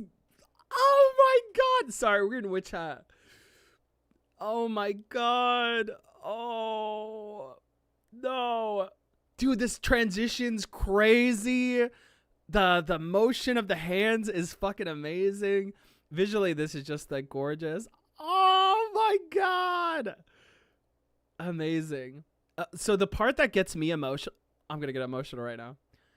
This part, this whole, like, the way that they do the frames, the way that they're reintroducing frames again into, like, this anime adaptation. You know, it works so well for panels and pages in, like, manga.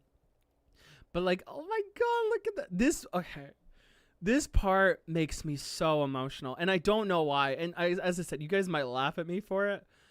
But, like, this little part, this whole, like, montage part in Tarda, and then I got there. Look at this scene. Look at them there. This, oh my, it's when the, like, this part, like, starts moving, and it's just the magic of, like, everyday objects. I've seen this. This is the goofy, like, this is why. This part makes me emotional, just seeing, like, Coco so happy and just, like, all the vibrancy of just her. I don't know. It's so... Oh, I just, like, life is so innocent and silly and just... Oh, my God. The fact that they even thought to put this in as, like, a fun addition, just, it's goofy maxing. It is. It's goofy maxing, and it makes me cry. Oh. Why are they goofy? Oh, my children! Oh my god, my children! Look at them, my children. They're so amazing. She's so blue. Oh, she's so pink. Oh, she's so cool. Oh my god. Oh man, it just, I don't know why. I guess it's just a relatable. It's so silly, but like I think that just like I was goofy as a child, and I just see them being goofy as a child, and I'm just like, oh my god, my heart. Just so cute. It's so cute. Oh. I love how the OP feels like a love letter to art. It does. It does. And just any of the covers of Witch Hat. Oh my god. They do. A god does look goofy and cute. Oh no. Tatia gives hugs to each other. Oh my god, like when they like are walking, oh my god. This like little shot too. Oh my cops. Oh brother. This is so cool. Look at this like first shot in like the shaky cam to it. Oh my god. It's so awesome. It's so unbelievably great. They don't even interact in those arts. That's what makes me emotional. What the hell? The propaganda animated. Oh my god. They had to include the triangle already, the love triangle. Oh no, guys. Yeah, okay. No spoilers, by the way. Please don't spoil anything for the anime onlys. I don't want anime onlys to be spoiled. So just be wary, all right? But yeah, I am looking forward to episode 3. Oh, and the frames at different times and day. Tia jumps out of her frame to hug Richie. Oh my god, it's so fucked up. Look at the detail here. Look at them hanging out. Oh, it's so fucked up. Oh god, just them hanging is just sickening. This part is so good. Look at Tatia move from this frame to here, hugs Coco, and then they walk together. Look, they walk together hand in hand. It's the cutest thing ever. It's the cutest thing ever, guys. No. No. Oh, it's so good. Oh, it's so good. Ira. Oh, these characters here. I'm the weariest I can be. It's so true. Why? Once the season's over, I think Witch Hat might be the first ever manga I read. Oh my gosh, Toes. Please, I hope you enjoy it if you haven't read it already. All my goats in one frame. True. You have all your all my top tiers are here. All my S tiers. Goodness, I was really worried. What? Wait, what is this? What is this turkey swan here? I actually haven't noticed this thing. Oh, the backgrounds look so gorgeous. I love that they use this as like different, like as mentioned before, it's like playing on like panels and stuff. Oh my god, it's so sick. It's so sick. Goose with puppy tail. I genuinely am wondering if like we'll actually get more anime original scenes like this. Probably not. This is probably just for the OP. But I am so curious. Oh my god. This part just gets me so emotional. I hate that this part mixed with like this just makes me so emotional. Oh, I hate it. Oh. Okay. Iwini. Oh, Iwini. I'm so ready. This part. Oh, sorry. It's I'm just like, oh, wow, look. The in between, the way they use frames is so amazing. Great stuff, you know? One thing I'll say, this is Aura. Hold on. One thing I'll say is that I love the way that this like episode is directed. Not nearly as strong as like the first one, but that's to be expected with like episode ones. That's like the big sell, right? You're trying to sell your audience. This one scene, I'll say I wish was maybe animated a bit differently. This part is not. This part is perfect. Like literally showcasing this. But I think this like whole thing of right here, I would have maybe wanted a bit differently. Because it's clearly taking the exact same frame, the exact same page, from the manga here. It's just like bring happiness to people's lives, but it's a little bit more stationary because like they seem locked in trying to capture that, and like they try to add motion with like the petals and the hair, and obviously whenever it comes to production, there's always going to be compromises. So I'm not like, I'm so upset. How could they not have made this better? But like something maybe to do with the lighting could have been a bit different. And I also, when I picture the scene, as often you do imagining anything in a manga, is that there's just a little bit more motion going on. And I imagine that like there was more motion and wind that would catch Coco here, that maybe like staggered or changed their perspective, maybe filled the room differently. So even though this shot, I'm glad it exists. It's such a great shot. I would have liked this to maybe be a bit different.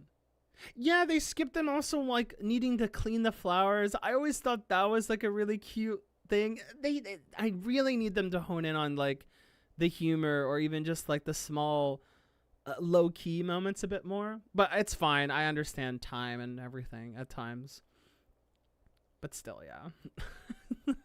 I would have liked this handled a bit differently, even though it's still very much present, you know? I've also seen people a bit upset that the water Rose Keyfree drew up wasn't in the scene. Yeah, a little different, you know? Yeah, it gets referenced later. Yeah, exactly. So not as strong, but like still really good. Like it's not a slouch episode either. And like, look, it is an adaptation. Not everything is going to be one for one. I'm not like I'm not a curmudgeon about like things not being exactly how it is, but like, you know, as a manga reader, I think it is fine to comment on like differences, because you know, if you're going to talk about a story that shares the same name, we're going to have to discuss with one another those differences and how we feel already, right? So yeah, but next episode, oh my god, oh, the next episode's gonna be I'm gonna cry. I'm like, that was the first time. Oh my god, I'm so sorry. I did not mean to punch that. That was like the first time I cried on stream. I'm so like not on stream. I cried plenty of times before, but I cried on stream for Witch Hat. I mean, so yeah, God, we'll see. Director said that fully animated scenes got cut, so they might do a director's cut one day. Oh, I see. I'm so curious. That production is like that, like dates and things that they need to hold back on. It happens. I didn't mean to punch it. I didn't mean to do that. I'm so sorry. Oh God. Oh goodness, yeah, I did. It's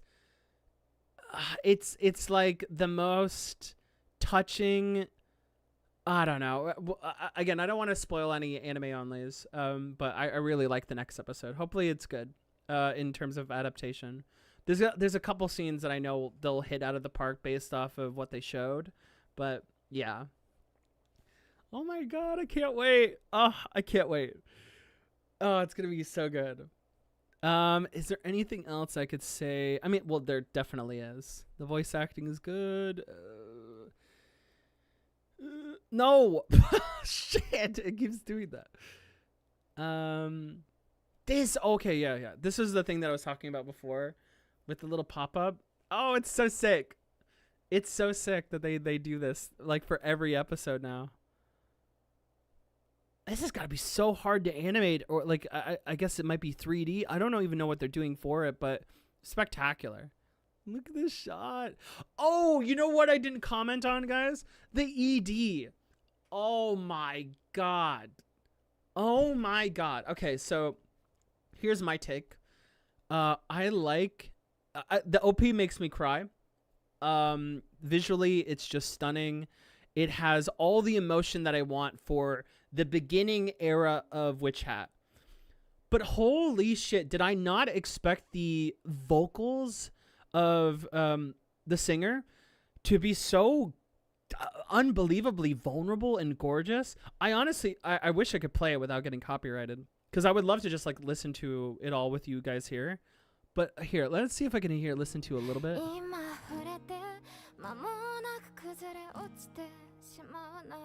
Dude, like, oh, what? Like, okay, even just that small little snippet that I just showed there, there is so much goddamn beauty in the way that they're singing.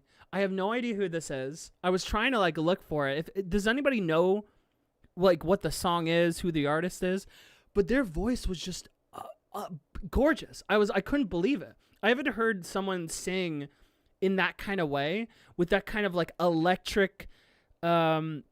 electricity passion in their voice, where like it just sounds like at times it's like fizzling, it sounds like static, like kind of sparking, and then suddenly it's like it kind of, it's very springy, but it's not particularly random. It's so touching and sentimental. I was blown away by it. I was like, oh my god, this is like so surprisingly good. I loved every second of it. Oh man, it was amazing. It just the pure acoustic as well. That was amazing. I again, I wish I could show all of it, but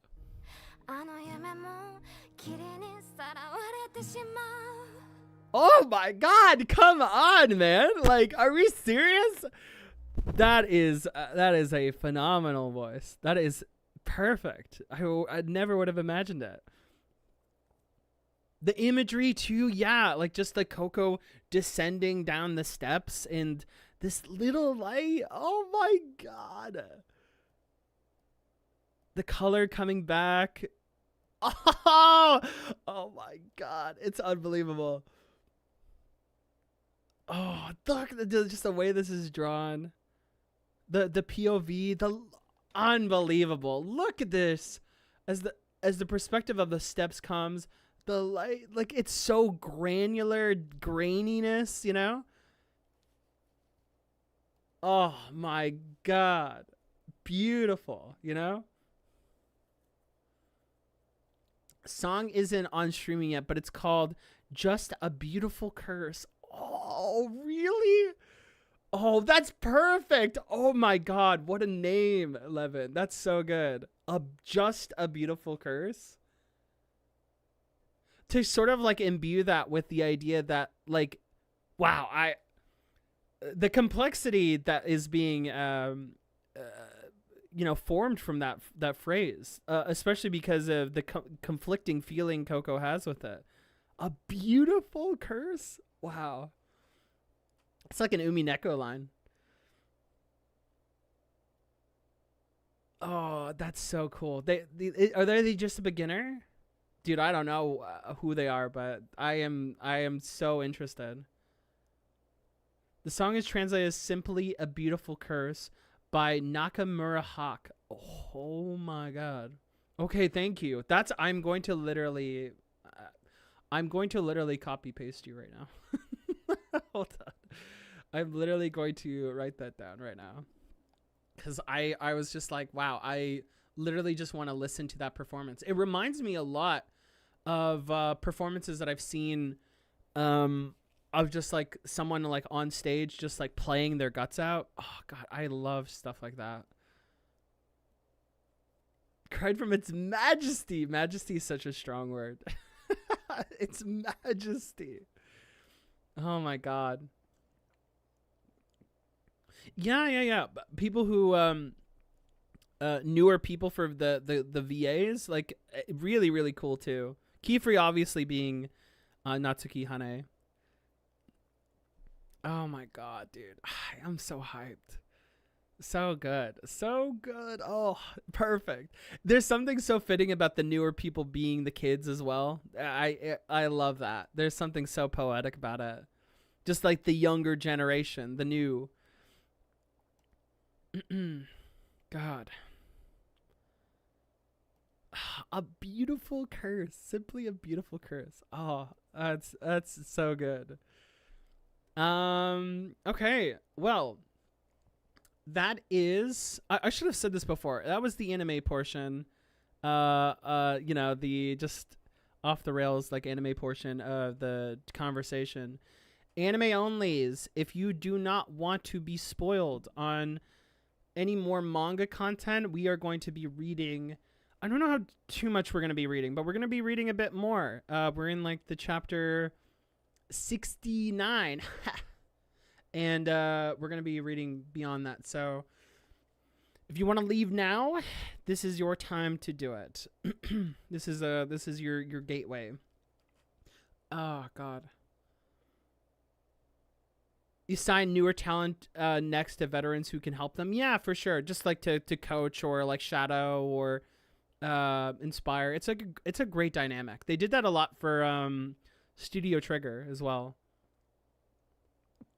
The singer of the ED only has 300. Yeah, here I want to like put that in maybe for people who are curious about the ED. I think everybody will find Eve. So if you're curious about the OP, go find Eve. But this is like a new name. I'll just like repost this name so some people can find it. Really, really cool. Really talented. I genuinely was kind of like mega surprised that they sounded that good. I was like, oh my God, please don't lose that. Yeah, the vocals are the definition of raw in the best way. It was so good. So good. Pee now or forever hold your leaves. Your leaves. Your leaves. That is so stupid. I don't even understand it. I like that though. Hold your leaves. Oh. Yeah, thank you guys. If you gotta go now, do it. It is now officially time to probably read some more. I don't want to say probably. We are reading more. Oh my God. Oh, here we go, guys. Oh, this part was so sick. Oh, this part is so unbelievably good. I cannot believe we're here. Okay, so we're going to get into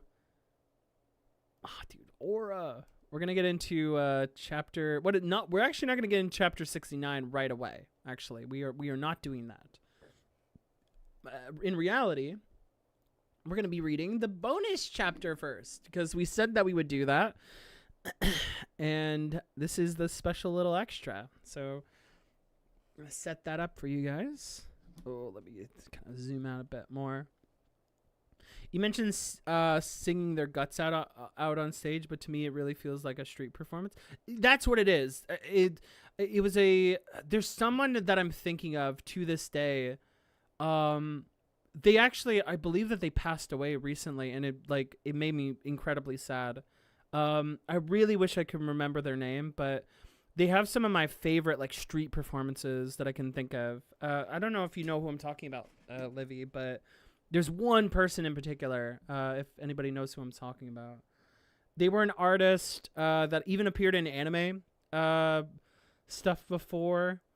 Gosh, what is their name? But yeah, I absolutely love some of their street performances. Oh, you know what? Maybe I can find it really quick. I'll spend like 10, 20 seconds on this. Where would it be? Oh, where is it? No, not that. Not that. Where is it? Here we go. If I can just like scroll down. Because I have it saved somewhere. Please and thank you.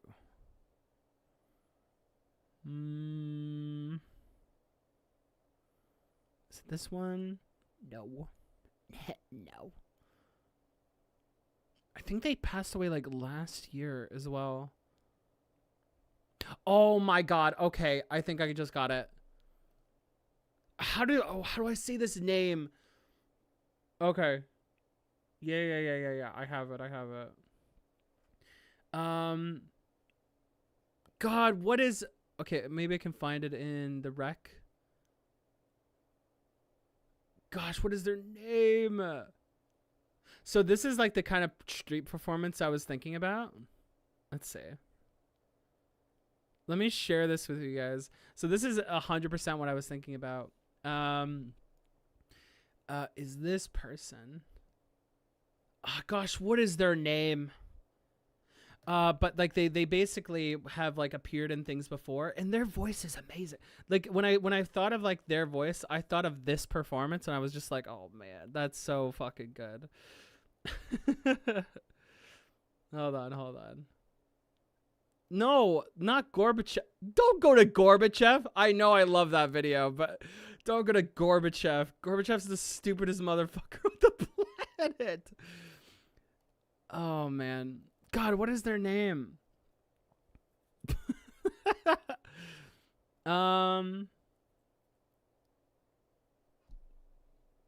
Yeah, but like there's this one street performance that just like blows me away every time I hear it, and that it was that one. God, I have to figure out what the name of that was though. So anyway, we are going to get into it now. We're gonna read the bonus chapter. Let me set up our typical ambience, and we will literally start. Okay. Oh wow. Back into the fray once again. Okay. Cinema time. The Pizza Hut Gorbachev. That is one of the funniest things ever. I was talking about Gorbachev because of like, what was it? Code Geass, actually. Of like the people who like, you know what I'm talking about?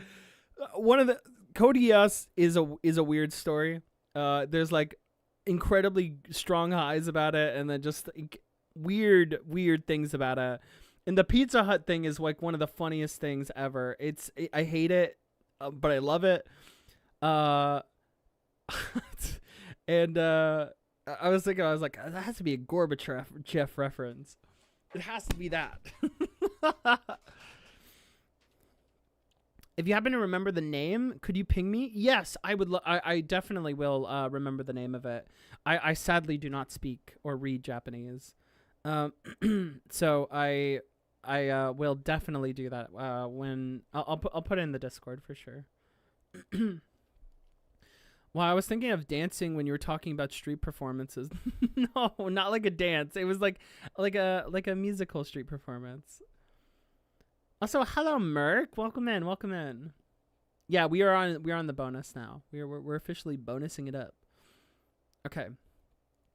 So, let me set it up. Are we good? Yeah, we seem good. Let me set it up a little bit. There we go. All right. So, where are we at? 68? No, we want 68.5. So I'm just going to call this bonus chapter, okay? Oh, sorry. I keep doing that. So it is not 68, it is 68.5. Is it good? Bonus. Okay, guys. Woo. Finally get into some reading. All right, here we go. So it's a special extra. We have a Lyra and Uini on the stage here. Oh, I don't even know what the symbol is. This is like something that like, as I reread it, and also as we probably rewatch it, we'll be able to like maybe pick up on this. Does anybody know what the symbol is? I want to be able to be better at like spotting this stuff. It's a tree. Yeah, it's a tree. I don't want to say the British thing you said.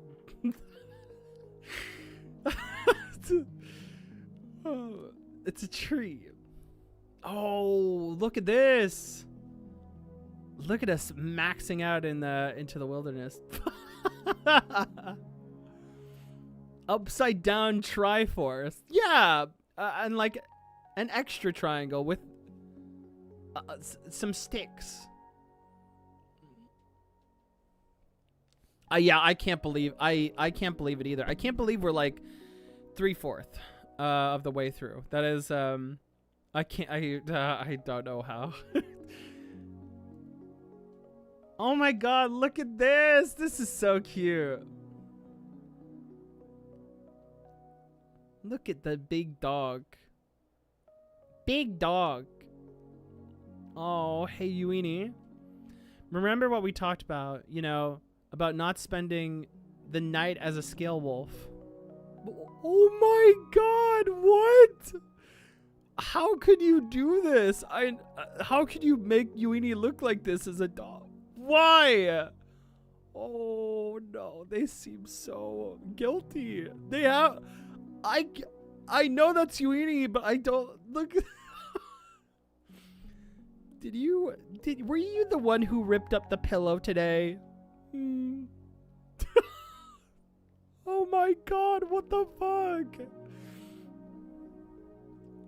Yeah, Uini is massive. Big dog. Big dog. Oh, the scale wolf sigil of the tree. Is that what it is, Sana? Okay. It's Uni's mark? Or just a decorative sigil of the scale wolf? Oh, okay, okay. Okay, I'll have to remember that. Uini, because that's my language version. Oh, I see it has the Y. I see it. I was wondering what you were talking about. Big puppy. Sorry, it seemed to be really intimidating when I'm like this. Oh my god, stop. Stop. How? Uini looks like he knocked over a flower pot. Oh. No other animals or people dare come near us. It's kind of reassuring in a way being in this form. And so I end up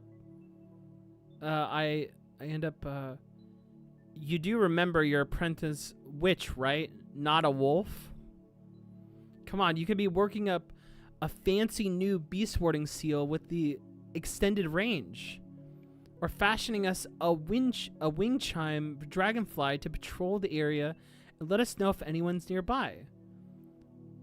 We've got pressing needs and so many ways to meet him. The perfect storm to set our skills sailing ahead. You gotta stop pawing and start drawing. Oh, that's so fucking funny. Oh my god, look at the, oh, ooh, I'm so sorry. Oh, it's so cute.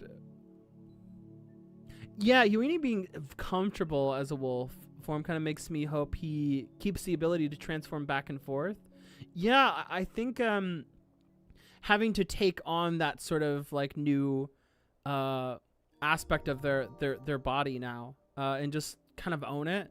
It's like to sort of repurpose something that was like wronged upon you. It just seems like really, really cool as like a concept, you know? Obviously, it's just an interesting dynamic that Uini has like kind of learned to be comfortable, not just be comfortable, you know? Wolfini is adorable. It really is. Little baby. Oh, so cute. I mean, I get it. Sometimes it's tough to tell the difference between using your talents to make the journey easier and taking the easy way out. Oh, okay. Like this is kind of like going back to the Ramanon. But the two couldn't be further apart. Sometimes it's tough to tell the difference between using your talents to make the journey easier and taking the easy way out. But the two can be further apart. Yeah, right. That's why you gotta develop a good eye. Your whole future is riding on it.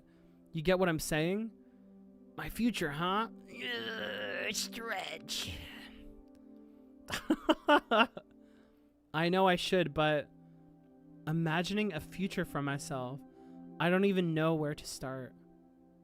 Yeah. A lot of like the skin has been shed, literally, in a way.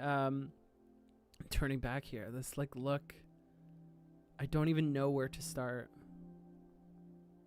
Yes, we do know. Shir and Hama, I think on their Insta shares like pictures of the dogs. It's super cute. I've got nothing. Oh, look at the way that the wind cast. This like look, and this is interesting because like I want to see. Uini is so ready to like. I kind of like that this is a bit of an confliction because Uini like left Riche being like, hey, you know, we're gonna like actually intervene and we're gonna show each other the things that we learned, but Uini kind of like falls back in a little bit of a habit, where it's like, oh, I actually don't know what I want to do, and like they still have this kind of decompression of their confidence once again, and sort of being with like Elira, which they aren't as attuned to. Obviously, they were probably the most comfortable with Riche, being the person that was like really talking at them, and so like now Uini has to kind of find himself relating or even just connecting more with Elira, even though Elira was there when he was making the change. I've got nothing. Oh, it's so good. I really like Uini. Uini is such a fascinating character. Let me put it this way. You don't need to focus on some distant goal. Oh, here we go. Oh, perfect. That's great too, because the distance of the goal is one thing. It's like it's a big idea, but like what's the next step, right? Oh, okay, this is good. You don't need to focus on some distant goal, and you don't need a picture in your head of who you'll be when you grow up. Oh, this is actually great. It's not like it'd be set in stone anyway. You never know how things will turn out. When I ask you to think about your future, I mean more like seeing yourself just a few steps ahead of where you are right now, you know? Oh, Elira is actually... That is really good. Oh, I love that. Let's say 5 days from now. And then, oh, the skip of the rock from one to the other, you know? Just 5 days? So it's 5 days? Oh, Uini looks kind of scary for a second.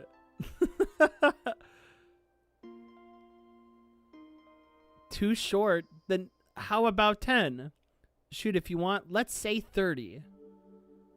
Okay, let's say 75. How's the Uini of 30 days from now going to be different from the Uini of today? What's he like? What is he able to do? Come on, think. Wow. And then skipping further, you know? Skipping a little further this time. Oh, this is so good. You're giving them the more attainable goals instead of like the longer term idealistic one, right? Yeah, he has a hard time with pressure, right? And so, you know, when he was like told like, you know, 5 days, oh, that's way too much. But then like she kind of offers basically like, okay, well, what about 30 days? The point is to get the process of that thought going, you know? Not just to like pressure cook him.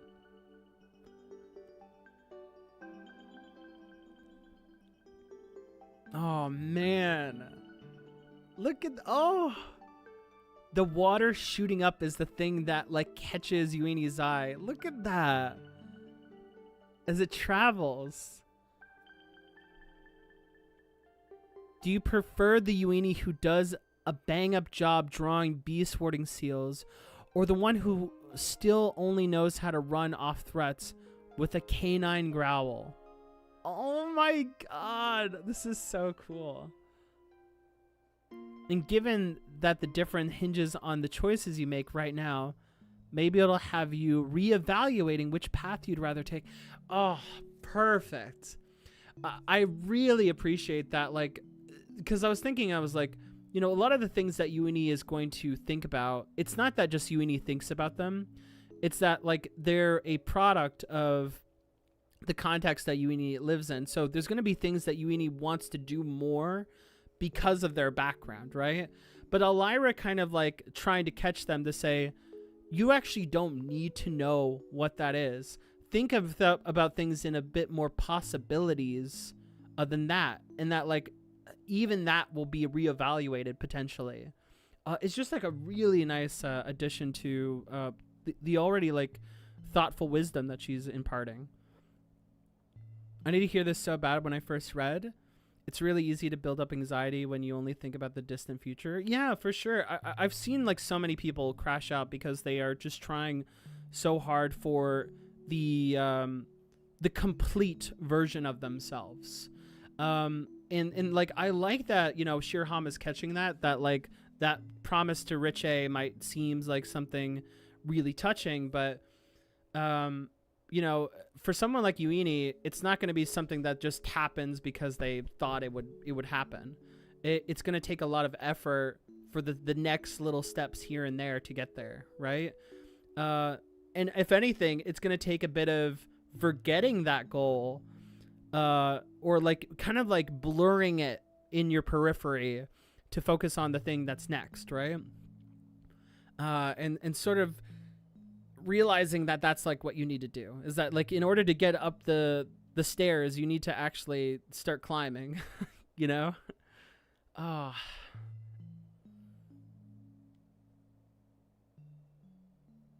You even need to hear this now. It's yeah. It takes a little bit of reevaluating. For sure. And yeah, and not everything is a steady climb either. Like I brought up the stairs as an example, but things are so much more like a mountain or something even a bit more daunting. And these are kids, you know. Not everything needs to be clear.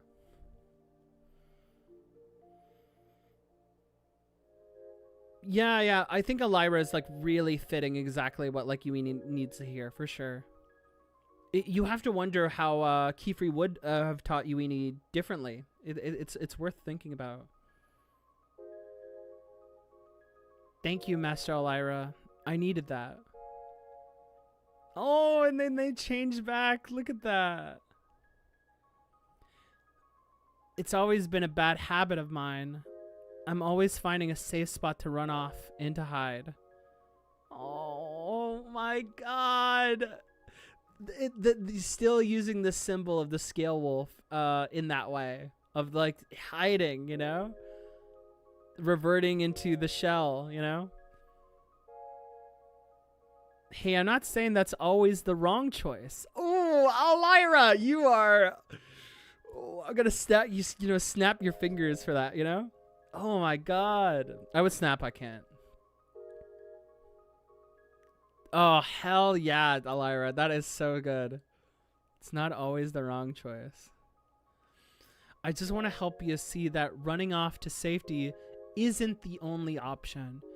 Know that you have the power to create safety and extend it to all on your own.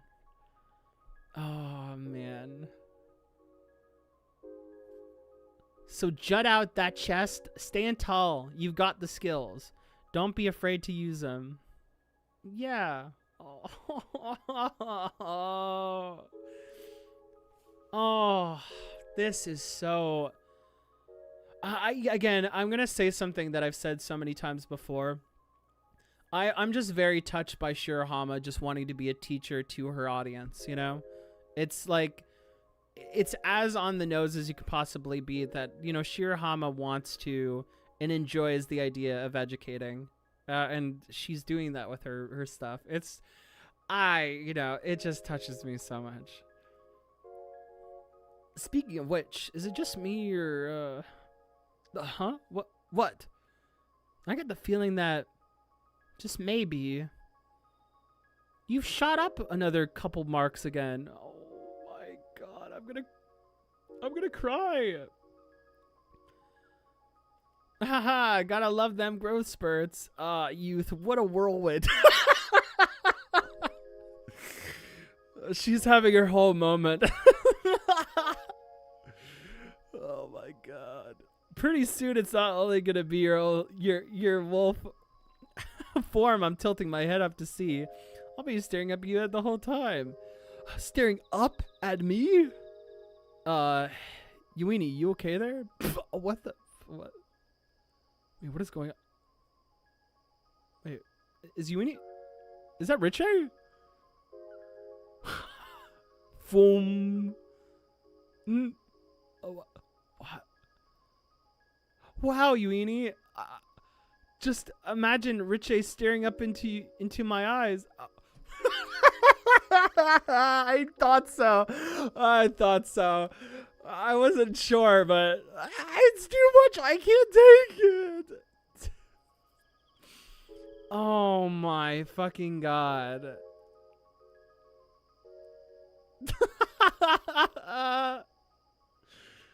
Oh, that's so cute. Oh, he's turned into like a whole fucking cartoon character. He is whipped. Oh god. No, he's so in love. He's in, I guess he's in puppy love. He's puppy love right now, guys.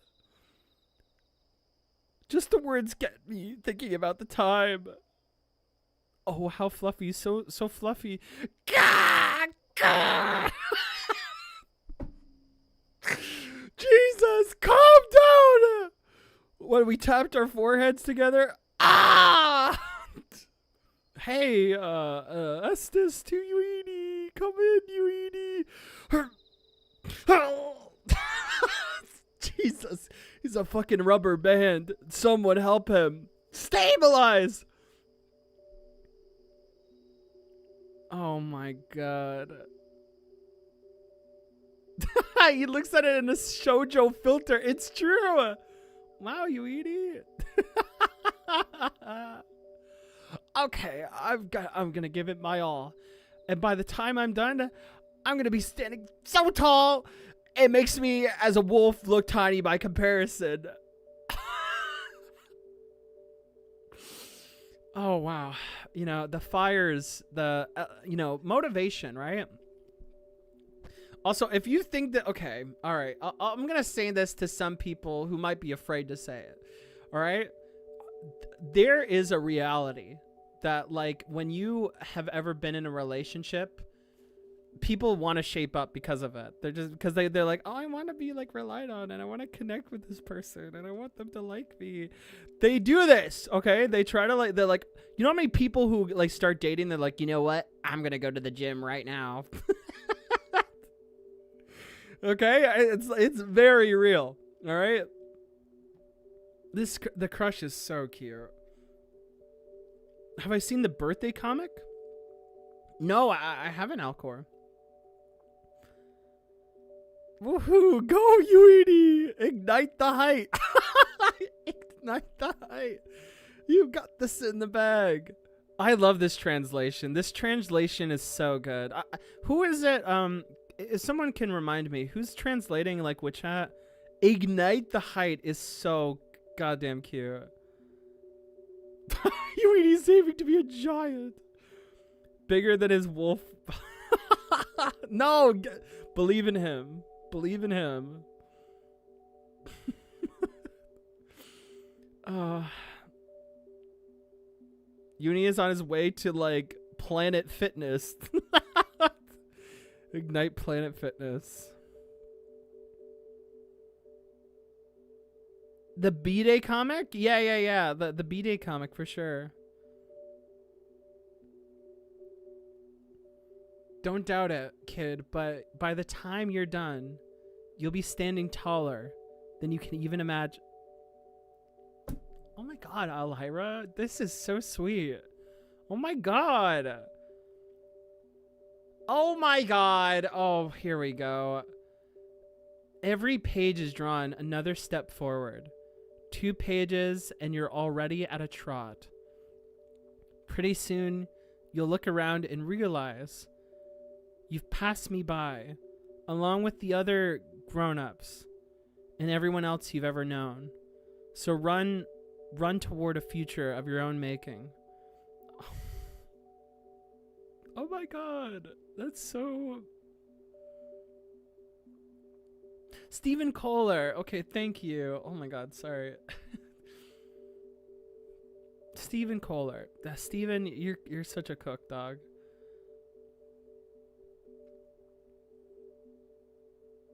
The face is hidden? Oh my god. Something like that. I like or something like that. That's really, really sweet.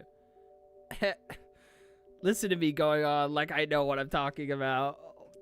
That is so sweet.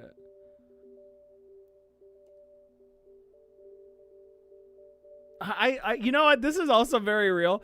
What is it? You know, like, this is a little bit like, this is an abbreviation of it, but it's like when you try to give someone advice, but you try to say like, but I don't really know, so you don't ruin their life. That's so real. That's so cute. Yeah, Eninia, Custis, and Really are here. Yeah. Oh my god. Sickening. Look at the Custis. Oh my god. Who knows? Gotta hand it to you, Keyfree. You were right. It ain't too bad. In fact, I think I'm starting to enjoy it. Guiding an apprentice of my very own.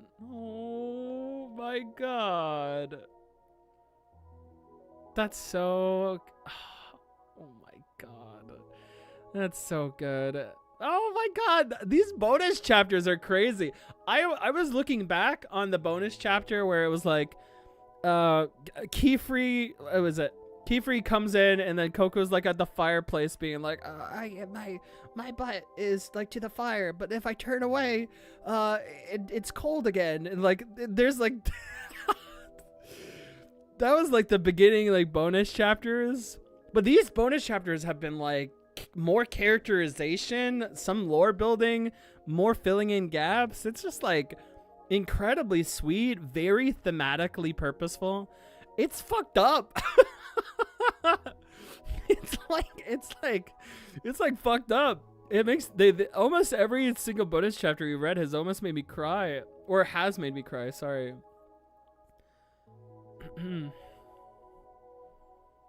My heartstrings have been plucked and strummed.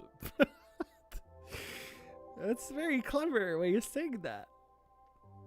Look at her stepping into the panel. Right. Taking on this new picture, right? Oh my god. Heartwarming chapter. True. It's heartwarming time. I'm really glad we got to enjoy heartwarming stuff. I hope, honestly, yeah, I'm glad this is all Witch Hat is. Really nice. Oh, brother. All right.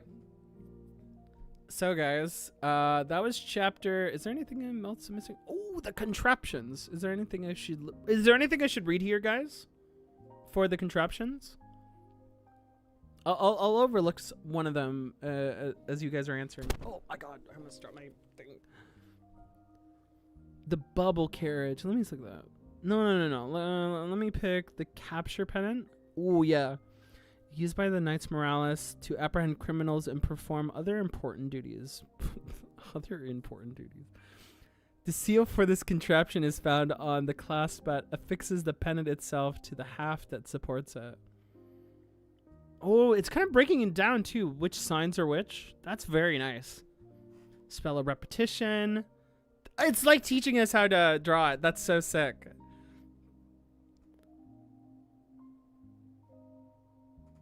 Okay, Bodhi, you take care, okay? I hope you have a good night. Capture pennant and twin bottles are curious? Yeah, let me look at the twin bottles. Oh yeah, because that's the duplicate thing, right? A setup wherein 2 inscribed medallions are placed in bottles, allowing a single reserve or ink or tincture to be shared across both vessels. The spell activates as liquid runs along the shallow etchings of the seal. This was like what basically Kiefer was trying to tap into, right? As like a way to GPS them, I think. The names and functions of these seals, these signs and sigils, have long since been lost to time. Oh, I see. Useful for assorted cop activities. I like how they say like it's other important duties. What does that mean? Where else are you gonna use a capture pennant? I suppose maybe grab things. I don't know. Whatever you Toan and Aesthese want to do in their downtime. You know what I'm saying?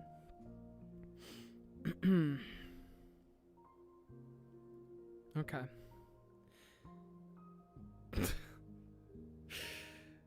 Extendo Armo. Oh, here we go, guys. All right, I'm going to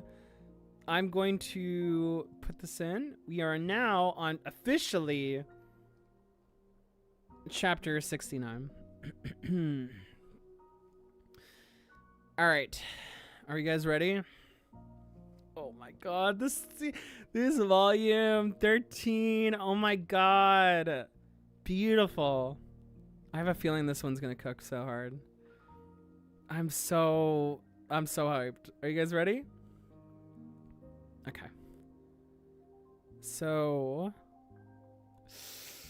I keep like getting worried. All right, let's go. What's going on here? What can we do for you, sir? Ugh, Jesus Christ. Look at the way that she draws Kiefer here. Oh my god.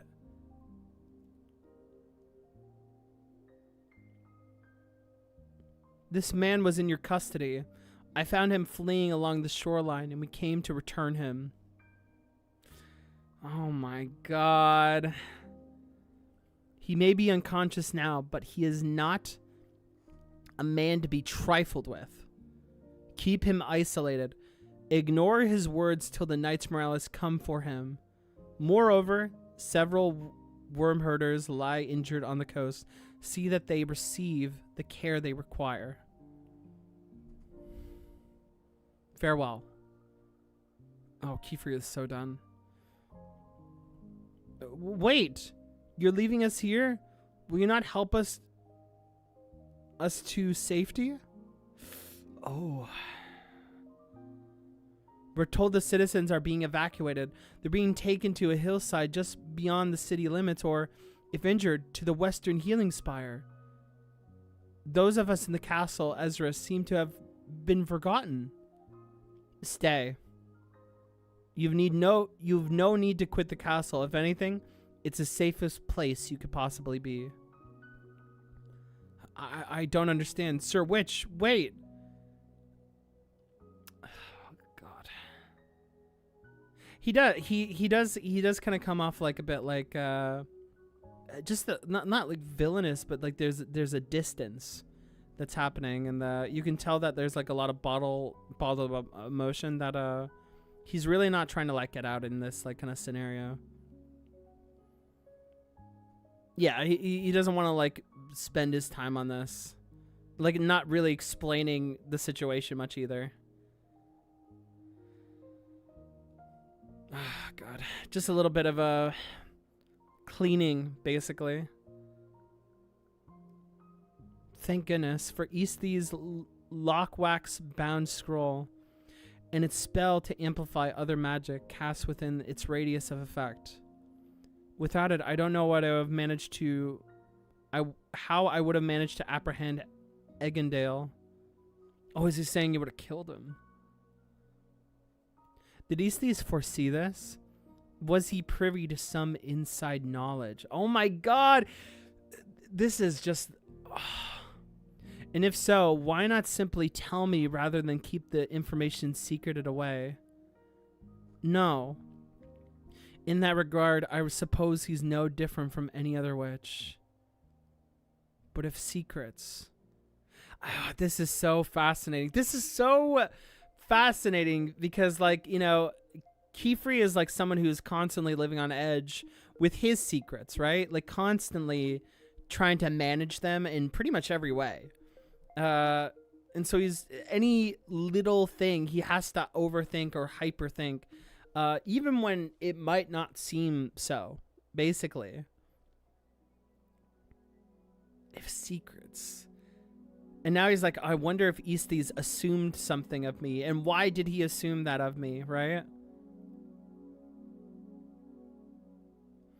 Kiefer getting upset because others are holding back info. The call is coming from inside the house. Exactly, yeah. When he's literally the perpetrator of that. But it makes so much sense, you know? And Easties is someone who's holding a lot back. But he's trying to be like... He's constantly trying to damage control to be like, what do I do here, right? In half-truths, and the shadows in their wake, ever led our kind down a path of irreparable consequence. But then, ooh, and then clicks the feet together. Perhaps I should. Oh my God, what? But if secrets and half-truths and the shadows in their wake ever lead our kind down a path of irreparable consequence, then perhaps I should. Oh my God, dude. He's so jittery. He's so on edge. Oh my God, Kiefer, holy shit.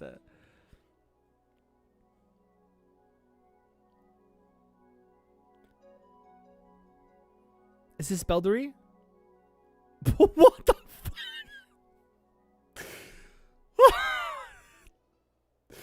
Dog, there is a lot of tension between them. Oh my fucking God. You know, should we like, you know, am I seeing something I shouldn't be seeing? Oh my God, dude. Oh, holy shit. I looked at Dean as if he was like fucking Patrick Bateman in American Psycho. Like, bro, he's like looking at himself in the mirror type shit. Like, where's he looking? This is Triumph. Holy fuck. There's no subtext. They're just fucking. They're just fucking. And I can't stop them.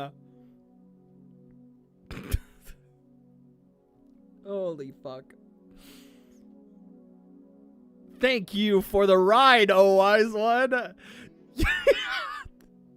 You fleet-footed furniture ferried us to the healing spire in no time at all. Oh, fuck. Power bottom deed. Holy shit. I wasn't expecting Dean to be one riding. Dude, I did. You thought it was the other way around? No, hell no. I bet he's thankful. Yeah, he's thankful, right?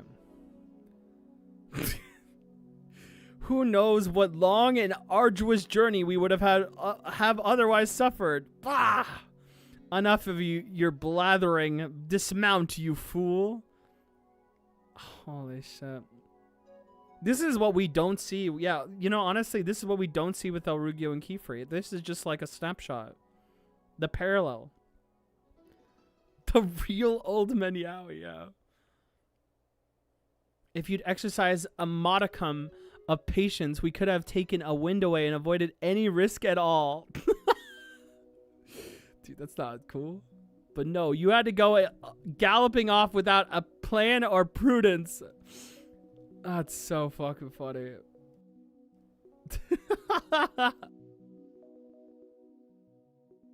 Oh my God. But no, No, no. One cannot wait idly wandering when a window will at last whisk them away. Every tick of the clock costs another life, and even among the ones we save, there are those who will forever bear the burden of their injuries because we failed to act sooner. He's so true. Also, like, for Dean, he wanted to, like, face this head on, to see people and, like, if he could, like, be on the ground with them. It wasn't a matter of just one window that's in isolation going to the other window in isolation, right? He would be forced to face things on the ground. These two make Kiefer and Ollie look subtle. Dude, it's like, I can't stop them. Dean still sneaks in some witches should be working together with unknowings more, even in this moment. Yeah. Still, like, trying to find this way for them to, like, interact with one another a bit closer. You see... Oh, is he monologuing? You see, I am forever locked in battle without hope of triumph. Oh my god, what? And my foe is no mere mortal, but the eternal sovereign of time. Dude, he's so poetic and, like, out there. He's so out there. He's so, like, grandiose. Honestly, I don't even know the sovereign of time. He's like he's like, my real enemy is death. You know, like, my real enemy is the fleeting existence of life. What aura, you know? Like, what a fucking aura farmer. An aura farming tier list? That, maybe we should. Dude, he's actually so cool. I am forever locked in a battle without hope of triumph. That's so crazy that he said that. He's saying he doesn't have hope. That's, oh my god. Yapper for yapper realness. Oh, he's so silly and stupid and awesome. I love Dean. Dean is so good. Yeah, it's just the goal. He just idealizes the goal, basically. It's not like a real enemy. It's just really gray and weird. It's really fascinating. It's a great way of putting it, Kat. I agree.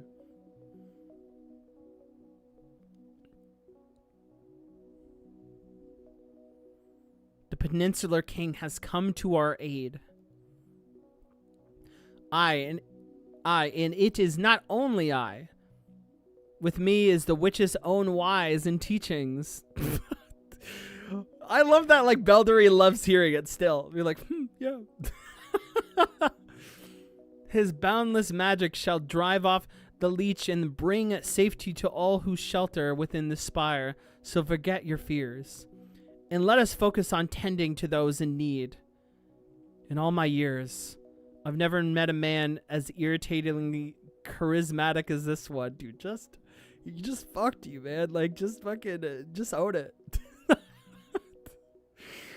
Oh my god, man. You guys are totally right. It's not even subtle. He's just so charismatically hot and amazing. I can't stand it. Lord Baldery. Kiefer, is that you? Coco. Oh, jeez. Okay. Oh, is that Dean leaving? Oh, Dean. Dean, what are you doing? Oh, my child. I don't know what the fuck is gonna happen to my child, dog. My child got decked. Yeah, I do love seeing Beldery's face. You can tell, like, one thing that's, like, really sweet about Beldery is, you know, a big part of Beldery's character that maybe I didn't talk enough about is that, like, he has a lot of that, like, kind of childhood whimsy about him. You can see that the people that he connects with the most tends to be kids because he's excited about their excitement for the thing that has become a little bit more soured for him over time. He calls like magic like his true love, right? But you know, simultaneously he feels like he's not able to step into that same world the same way anymore, you know? Kiefer's kind of like a similar thing. He's like, Kiefer calls like Coco their future, and Beldery and Kiefer kind of relate in that way. But you can see that, like, for how distant Beldery has become maybe with the world, still finds that to be some of the most intimate and sentimental parts of him, was just seeing the majesty again and like to inspire people. And so for the kids for him is just like a really soft spot that like something is like Coco being injured would just probably strike a lot of fear in him. Not just because it's horrifying to see, but just how quickly he grew attached as well, you know?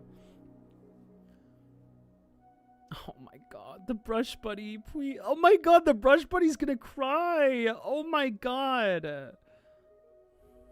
Oh, dude, what's going on with Dean? How are you now? Do you feel dizzy? Is your head throbbing? Oh my god, it's her! Oh my god. Any hint of nausea or ringing in your ears? Oh no, nothing like that. I think I'm okay now. Oh my god. Oh, you know what I was gonna say? In regards to Beldery, I think one reason that Beldery connects himself to kids a lot is what I said already, but also because of how he feels a bit burned with Kiefer, right? Kiefer, like, one thing that Beldery struggles with a lot is that Kiefer wants to leave. And we still haven't really seen the full extent of why Kiefer wanted to leave. Like, if Kiefer was connected to Beldery, why was Kiefer constantly leaving, right? And I think what the narrative is saying is that as awesome as Beldery is, Beldery really failed Kiefer in ways that, like, is still a bit mystical to himself. He doesn't like fully understand, and so because Kiefer leaves, he kind of like mourns, but also like reflects upon, oh, you know, like I'm glad that Kiefer found a place where he could call home. But you can see how it kind of stings him that Kiefer didn't find home with Beldery, you know. So when he connects with Coco and these kids again, he kind of is trying to like repatch that part of himself that he lost, you know? And I think that's like a really big part of his character that I don't think I really honed in on as much. But like I was like rereading like those parts and I was like, man, Beldery is so awesome. There's so much history. God. The bandage parallels, yeah, between Kiefer and Coco are even more apparent now. The eye, right? Getting closer to it. Also, look how she sits on the panel. Oh, she does sit on the panel. Oh my god, yeah. A parallel eye, too, right? Opposite. Oh my god, dude. I think I'm okay now. Oh my god, look at that. Oh, I thought you were talking about this one, but it's this one. Oh my god. The bandages must feel a bit funny. Oh, look at her eye. She's like a little bit shell-shocked right now. I didn't notice damage to your eye. If it's any relief, for now, let's just wait for the swelling to subside. Okay. I legit was actually worried that she like would have maybe permanent damage or something. Synosia. Yeah. I forgot her name. Thank you, Kat. Till then, the best thing you can do is rest. If you notice any discomfort, just say so. Yes, ma'am. Woo! Okay, hold on. Hold on. Oh, God. Hold on. Let me read what you said, Don. Belldery probably has a level of guilt being one of the wise ones who has to tell witches what is forbidden and crushing their hope. Like Kiefer giving up on the tower because his answer would have involved forbidden magic. A lot of things in regards to like the way that the structure is run, and we know here is that like the structure in society of this is very flawed and kind of fucked up. And so like, you know, Belldery has to represent that and is a part of that. He aligns with it. And clearly that at times in like how he probably treated Kiefer and his worry with Kiefer probably grew further distance between them. Evident of like the whole protecting thing, right? So there's a lot more there though that I'm really curious what like kind of fractured them a little bit further. Yeah. Oh god, but speaking of, oh my god. Oh god, hold on. Okay. Here we go. I wiped up a cloud of salt to dust the outer walls of the spire. It should help keep the Valence leech at bay, at least for a time. Our next concern is... Oh, what's this? What's going on here? Is that Coco? What are you doing, Coco? No, Coco, you're badly hurt. You need to stay here and rest, as Sinosia instructed. But Master, I have to find him. Custis is still out there, and enough. Oh my god, don't yell at them. Oh my god. Oh no. Oh no, please. Look at this shot. Oh my god.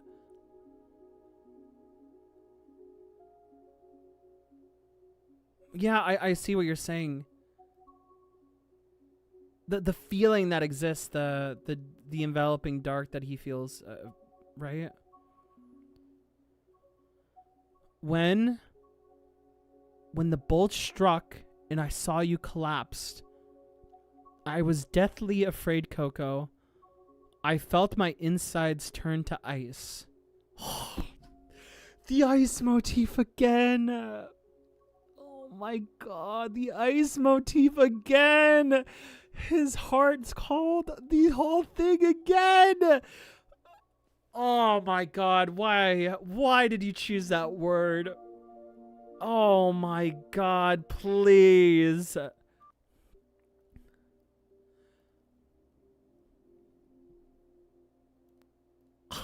Oh, look at his face. Sorry, Master, I wasn't trying to get hit. That is definitely not what... Oh, no! Oh, my God! Coco! You're kidding, right? Yeah! Oh, my God. Yeah! Who in their right mind wants to get hit? Of course you weren't. No, what I mean is I thought I could move fast enough to get us both out of the way. Oh, my God. This is very vulnerable, right? I'll be more careful next time. I promise. I got this. Oh my god, the little brush buddy's like praying.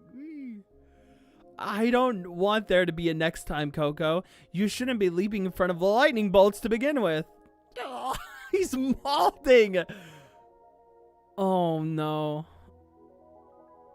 The worst part is I know that for all my admonishments, when the next crisis strikes, you'll jump into action yet again. Oh no. Could you at least assure me that instead of knocking me aside with your shoulder, you'll use your spells to send me sailing out of harm's way? Oh my god, he's like... Oh no. Oh my god.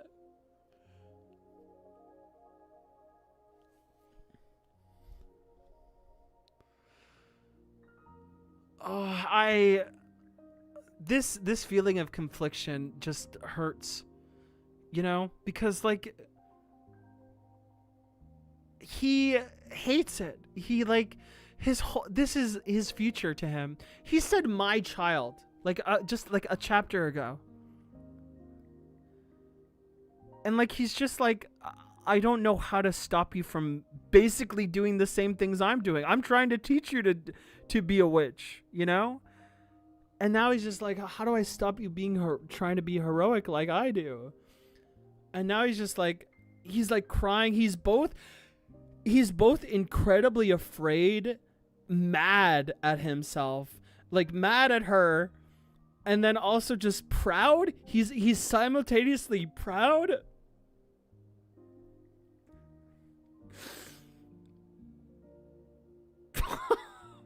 Oh my god, man. Oh, Jesus Christ. The fact that he's all those things and then proud is just killing me.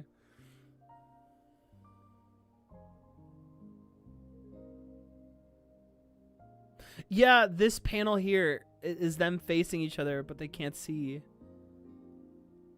Honestly, all of these panels here, these couple here, they can't even see each other's eyes. Oh my god.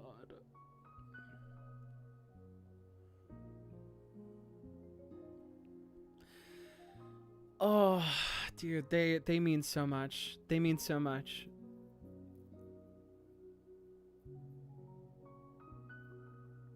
He is Alcor.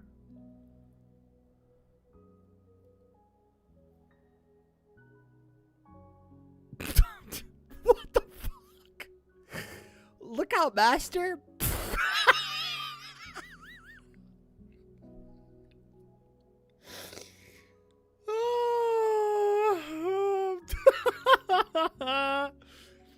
Oh, that is so fucking funny.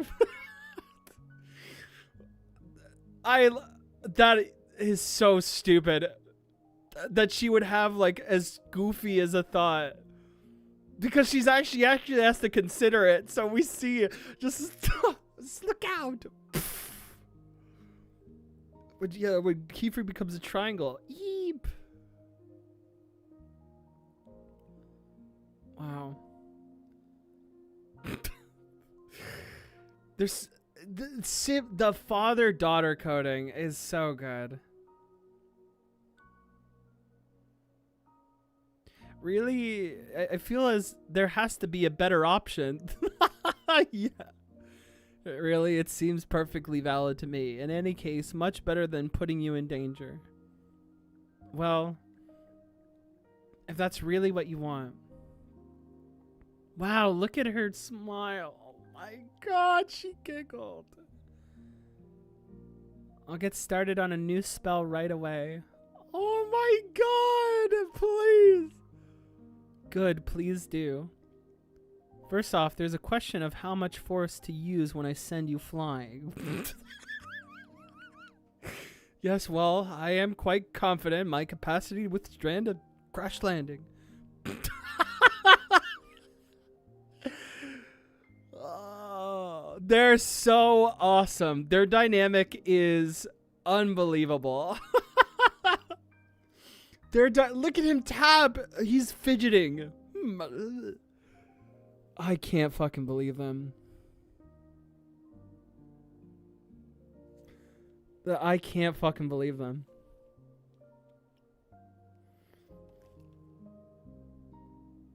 There's just tone, right? There's just like this is the thing that, you know, when we were talking about the anime, is that there's tone that you miss when some of the humor's gone, right?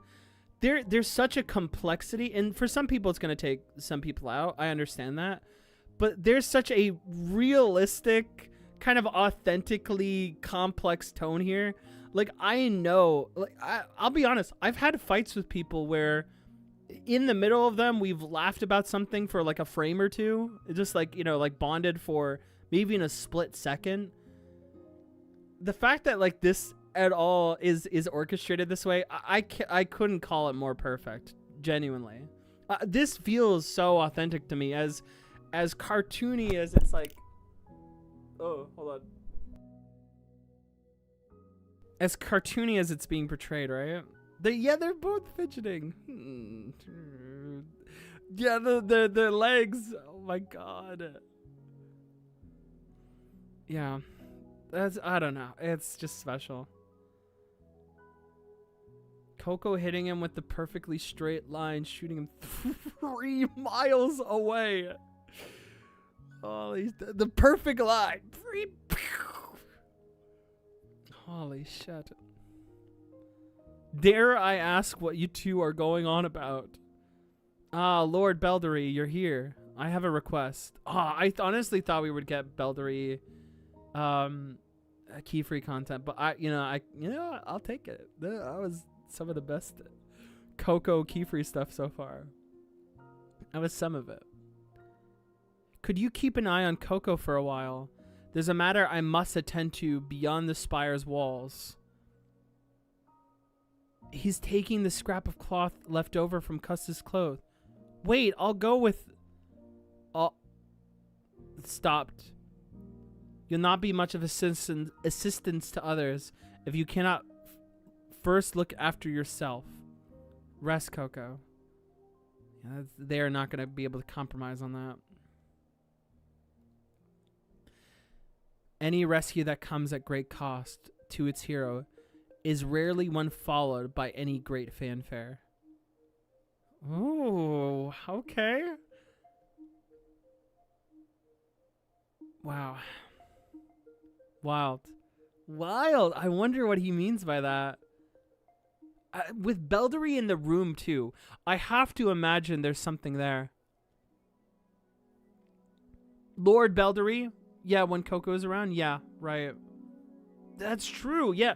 So does he not call Beldery Lord when she's gone? Is that right?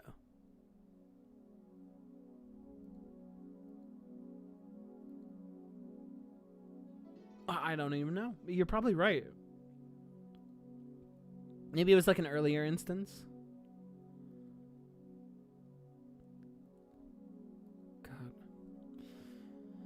All of the witches to counsel against impulsivity and overexertion. Still, I hope you can understand his concern.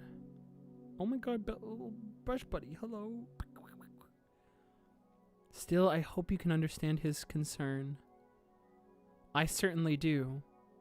So much that it pains me. Oh, there's that guilt again. Oh, there's the guilt. Oh my god, this is literally what I was talking about. I know what it is to have an eager apprentice who persists in pushing himself too hard, without patience for a master's pleas for temperance. The heart, the pang in Beldery's chest, thinking about how Kiefer left him, just still lingers, you know? Oh, really? When he was annoyed with him. I see.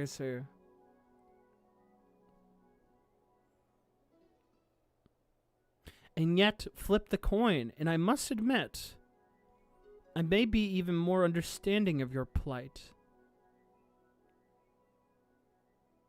Like he kind of notices that she isn't totally connecting with what he's saying. Oh, how frustrating it is to be sheltered, to be kept inside, and shielded from every risk. To have freedom tethered by a measured adult. Wow. Look at this, like, basically reflecting here, even on his own, probably his own state of being at some point. Shielded from every risk, to have freedom tethered by a measured adult. Wow.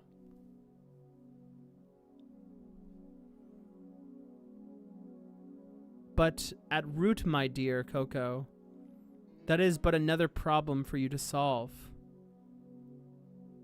Interesting. Wow. What is he's trying to mind stroke here. To be kept inside. It's interesting because I'm thinking about like Belderi's offer about shielding Coco away, right? You know, him being at the bottom of the sea, the whole dynamic that exists with him in his chambers, restriction, a measured adult. And then he's trying to like talk about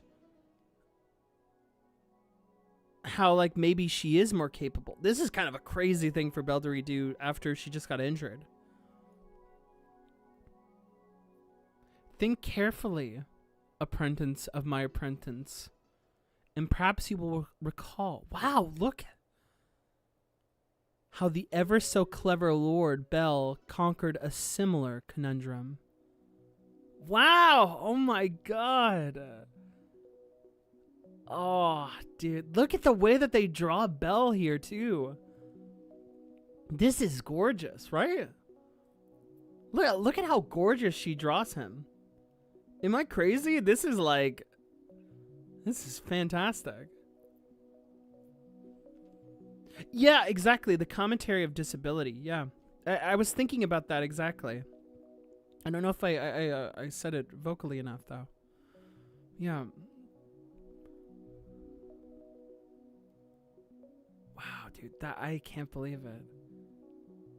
Grandpa is hot. Calm down, please. Another translation, he calls her his grand apprentice. I like the apprentice of my apprentice. That's very nice too. That's a nice one.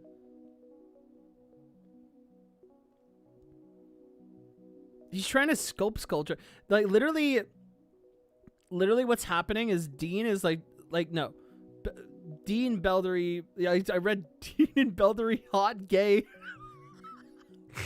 I was reading that while I was talking. Belderi like basically telling them to do the Hisoka shit right now. Be like, oh, just make a copy of yourself and run. This is crazy that in the middle of this like danger, he's like encouraging her. I mean, like, I guess, wow. Oh my God. I just realized why he's doing this.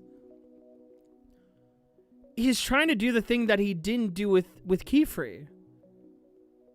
He's basically giving them more freedom again. Like he's still trying to empathize with that. Or rather, maybe he's doing the exact same thing. Maybe I'm saying that wrong, but like, oh, by the root. Wow, crazy. Dude, Belle is kind of fucking, he's mischievous, man. That is wild that he would inspire her to do that. Like, it's not only the idea that Belle is giving them the idea to use smoke, but also giving them almost permission to leave as well. That's kind of crazy.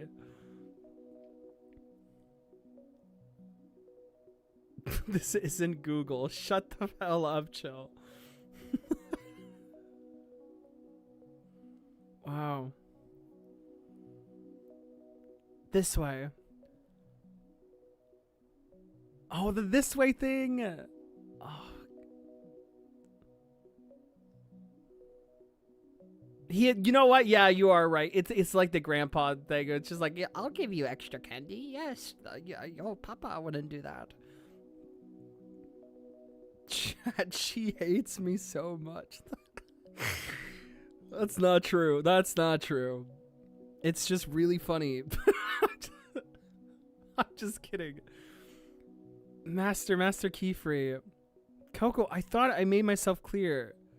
You're to stay in bed, not come flitting after. Yeep. What the fuck? Yo! Hey, yo, they're a fairy. They're what it? Tinker Tink? More like Twink. What? Tinker Tink. This is so cute. Oh my God. What the hell? Oh my God. This is awesome. Tinker Coco. Look, this whole commentary being about like, oh my god, disability. This is fantastic. Oh my god, Coco's still at home, and now they got their little smoke fairy. Oh, the exuberance, of course. She's so cute. Oh my god. Lord Beldery helped me fashion a new spell.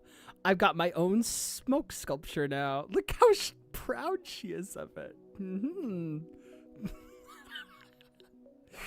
Oh my god. Kiefer does not like. What is it? Like the little flowers and everything too. This is so cute. This way, I don't have to step 1 foot from the spire. I thought my eyes were playing tricks on me. Oh wait, that's Kiefer saying it. But I can still go with you to find Custis. And when you do find the boy, simply keep your handheld window way open. She can speak to him directly via your link to mine. You're encouraging this? Oh my god. Yes! Oh my god. What other choice do I have? Who am I to dismiss the earnest pleadings of my adorable, capable, hard-headed grand apprentice? Oh, there we go. We got a grand apprentice again. If I remember correctly, this is a chapter where I caught up. Oh, really? That's so awesome. It's interesting to see where people mark their like little catch-ups.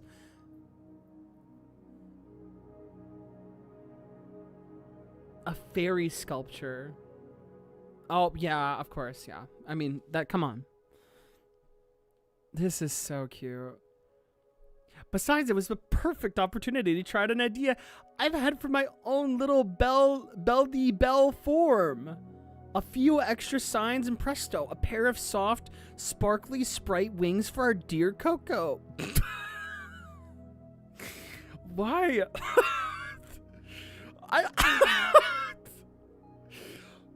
Dog, I love that Coco got the idea from Belle, right? And she's like embarrassed and just like, oh my god, shut up. Holy shit, that's so funny.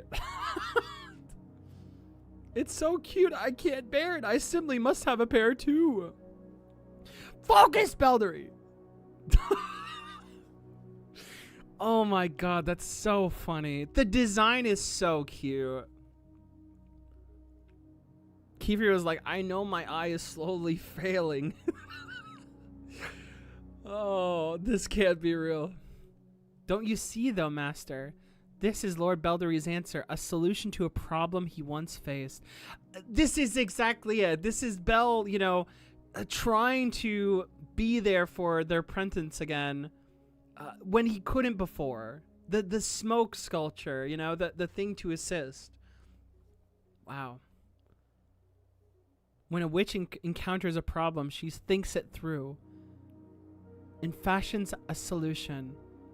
That's what you've taught me over and over again. Custis doesn't feel he can trust other witches. That's why I have to be the one to go. I have to tell him.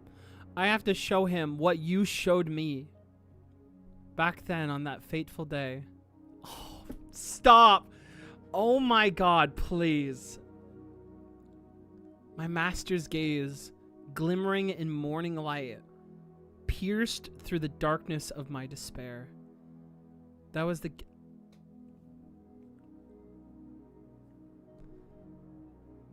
Oh my god.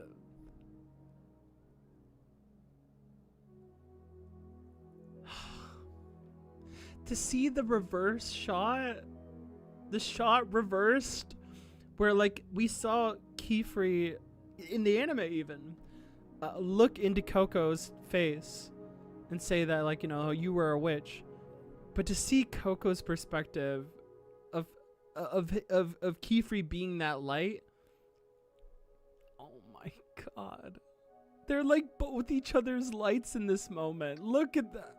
Oh my god.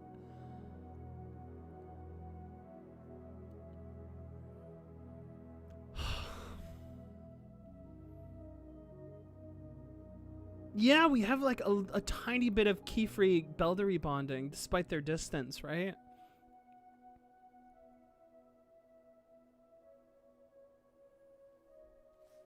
Pierce to the darkness of my despair. That was the gift he gave to me. You told me everything would be alright. That we'd search together. That the answer is out there waiting to be found. Custis needs to hear those things too. Oh my god, is he crying? He's crying again! Dear me. How am I to refuse in the face of such conviction? Do I have your word you won't try anything reckless? Oh my god, they're doing the thing again! I won't, master. And the moment you start feeling unwell, or exhaustion gets the better of you, you'll inform me at once. I will. Very well. Let us fly, Coco. Right. Oh my god, they're raw! Oh, they're raw. They're so sick. Oh my god, they're so sick. And look at the leech-like tendrils coming above their head. Oh, they're raw. They're raw, dog. Oh my god. Can you keep the secret? To Electric Boogaloo. I can't believe they reworked that literally. As they try to rekindle their relationship again. Oh my god. And you know, it's so messed up because I know that there's still going to be things of contention that would exist between them if Coco knew everything that she did, right? Especially with treating Alrugio that way. Oh, this is so phenomenal. This is so... Oh, this is just phenomenal writing. You know, I'm just so touched. Yeah, right after the first episode too, I can't believe we're actually just like just the prime time to revisit this material. Holy shit! Them flying, let us fly, Coco. It's so interesting that for Keyfree, Alrugio has been the closest person in his life. They said that like Alrugio was the only friend that he had. But now he feels like, probably in so many ways, that like Coco is like the closest to him now. That almost relates and parallels him at times. Like he sees so much of himself in Coco as like being a mentor, as some of the things that she's gone through. And it's just so, like, it's such a complicated relationship. Oh my god. Like, I'm sorry, please, like, I'm sorry. I didn't mean to say that. I really shouldn't have said raw dog, should I?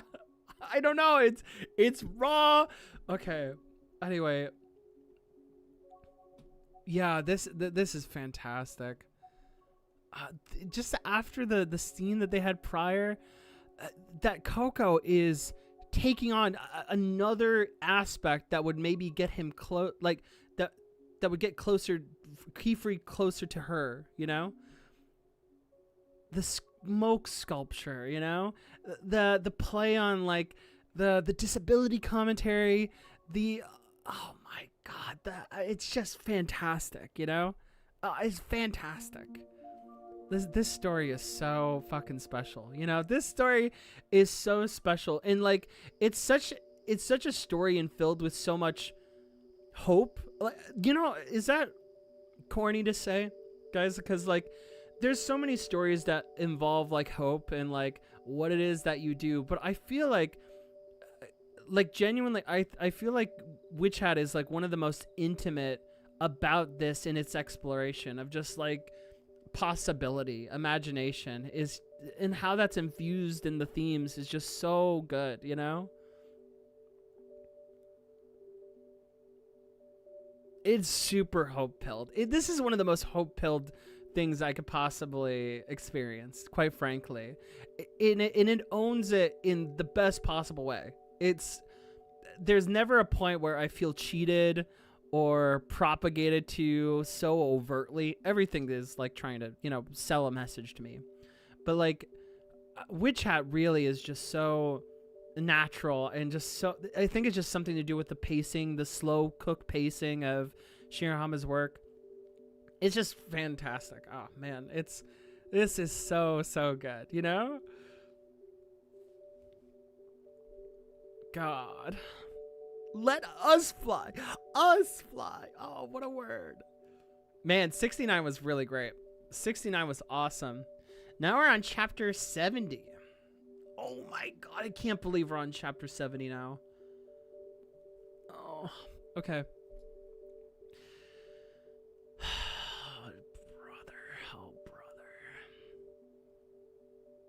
It is a hope maxing story to me. I feel like it's just something so relevant and important, especially nowadays. I think that just so much of like it exploring those like themes of education and hope and inspiration, and it just has all these like little things about it that just takes me away. It's really, really great. Yeah, for sure. It doesn't play the hope so clean cut either. It's just it's infused with like the despair in such a palpable way. It's so interesting. There's so much perspective to consider with this story. All right. Let me drink some water real quick. Okay. Chapter 70. Let's get into it. Oh my God, she's so cute. How, Shirahama, you are a sick woman. You keep giving me like the most adorable little like cocoa things. Why would you do this? Oh. I did not expect you. I didn't. Wait a second. Is really gonna see Richie here? No. Really? What is real? I haven't seen Rilifin at all. I'm surprised. I'm just surprised is all. Want to talk about characters with guilt? Like another character with guilt. Oh my God, what? Okay, chapter 70. On a hill just outside Ezra's city walls. Oh my God, there's a lot of people here. Where's Waldo? Is there anybody I can spot?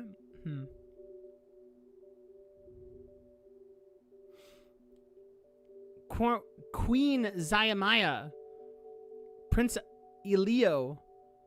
Thank goodness you're safe. And the 5 rulers, too. I'm pleased to see the royal guard unscathed. You've done well escorting so many of our citizens to safety. It is the witches who deserve our thanks, Majesty. Without them, we'd still be fighting our way to freedom.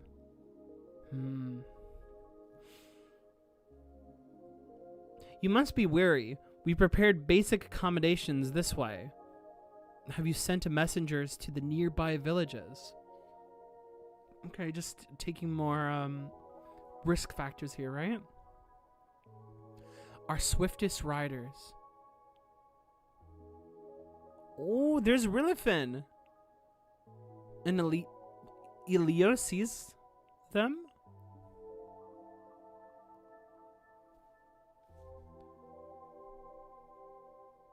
Not good. Not good at all. Oh, what the fuck is going on? Oh, they're like rushing. How could I let myself get separated from Lord Beldery? He's the only reason I've kept it together. Oh, Jesus Christ. Hello?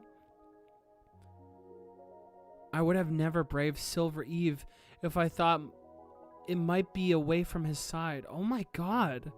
Has Rilifin just, like, still been in isolation?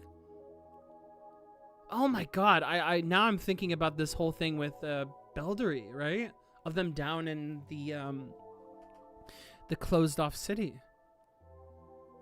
Now I'm alone in the midst of all these people. They have like they have social anxiety. They have like a deathly fear from people. I mean, just probably very worried, but why a Leo there? Oh, did he say Elio there? Like he's like hello? Is that what that kid just did? What the? Is something the matter, Sir Witch? Oh no.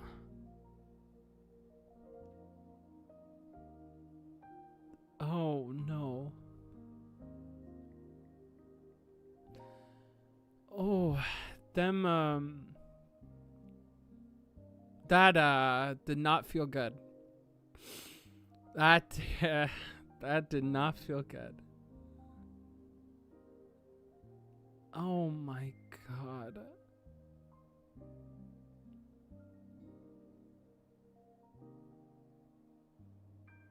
Just like classical conditioning, they turn around with their hands raised.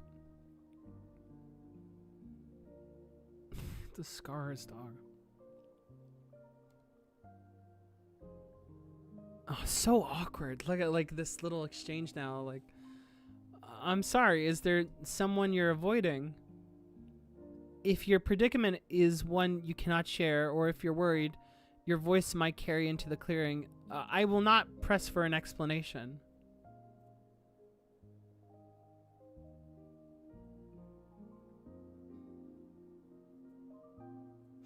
Yeah, this is I didn't get a content warning, but now I understand why that would. I appreciate that that Shirahama would also do that for this too, because yeah, I was kind of thinking the same thing actually. So yeah. But if you require assistance, perhaps you could provide a signal. Simply make a fist with your thumb tucked inside and I'll know. Oh wow, look at Leo, very communicative skills, like in terms of like recognizing something not to be said. Very calm, yeah. Trying to de-escalate or like give options to. Do I want to know what the warning is for? The volume warning is at the beginning of the volume. Oh, I see. I'll ask Ahmad. Chill, do you think I should know what the content warning should be, or will we be okay? If anything, okay. Here, how about this? If anything, Chill, you can maybe put it in chat, and I can put it in afterward. I can like maybe like copy it, because I do want to be considerate of people who are going to be dealing with it. Type it out. Yeah, that would be great. If you can type that in the YouTube chat too, Chill, that would be awesome. And then of course I'll put it in post the reaction, but I'll be okay. But you know, anybody who's in here needs to know. Okay. Good. Despite my age, I am in fact the heir to the crown. I swear to do anything in my power.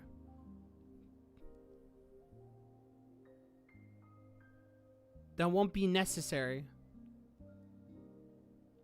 Please do not misunderstand. These scars are anything but recent, good prince. I've had them for many years, in fact. Thank you, Chill. I'm not going to read it, but thank you. I apologize if I caused any alarm. I should be quiet I should be quite fine now, probably, I think. I really hope you are. Oh, pin it too if you can, Chill. If you can pin that would be great. Your claim does not inspire much confidence. It's really interesting that really, like, Rilifin is just, like, going through this and trying to, you know, they're trying to do two things. They're trying to, like, not cause worry, and they're also not trying to cause, like, too many problems either with, like, this person. They're trying to step away from talking to people while also not being a burden.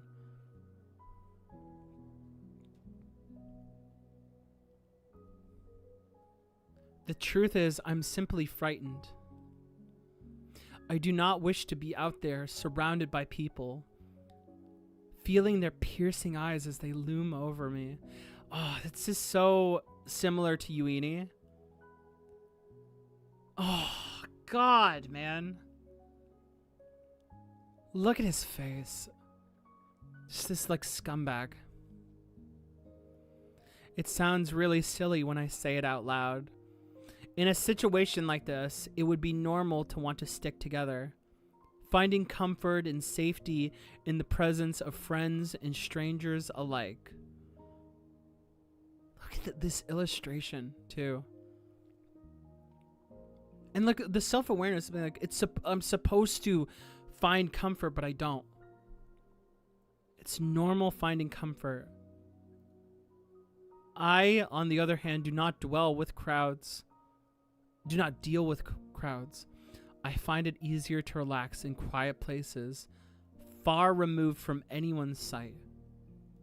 There's something really horrible about this because, you know, Rilifin, being the older one, had undergone this kind of, like, isolation and, like, this need to be perfect so much by their, like, abusive mentor father.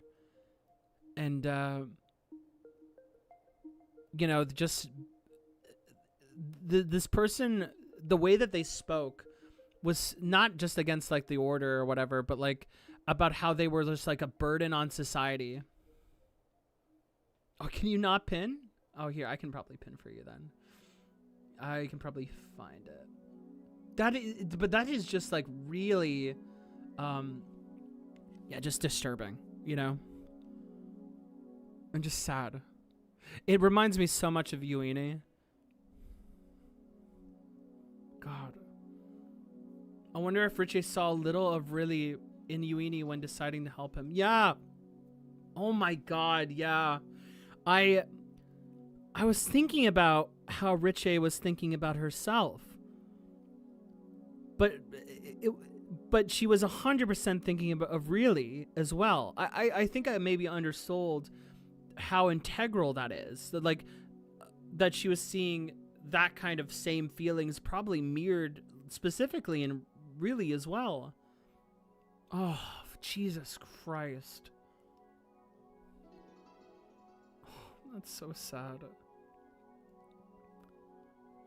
My Lord Father once taught me the difference is the one quality we all share.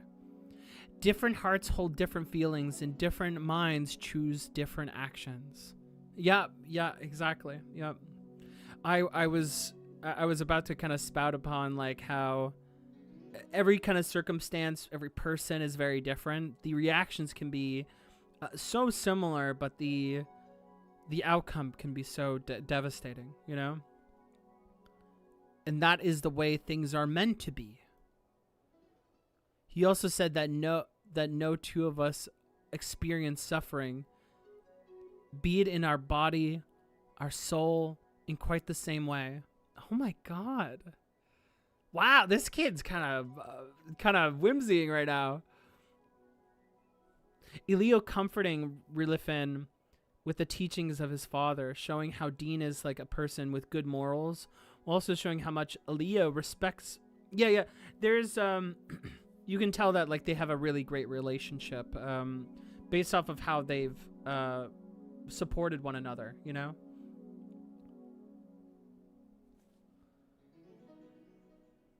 Knowing that, I find it perfectly reasonable that someone might be frightened or something not frightening to me. Wow, look at Relafin, like, being really touched by that. You do? But I must admit, this is troubling news. Among a crowd as vast as this, all gathered in one place, and under such unhappy circumstance. I have to wonder if Elio is working an angle as well. But I think Elio's being also just very sensitive. There may be many others enduring discomfort similar to yours. And despite his desire for more privacy and space, they're forced to put on a brave face for lack of any other option. Wow, this is just fantastic. This is so touching.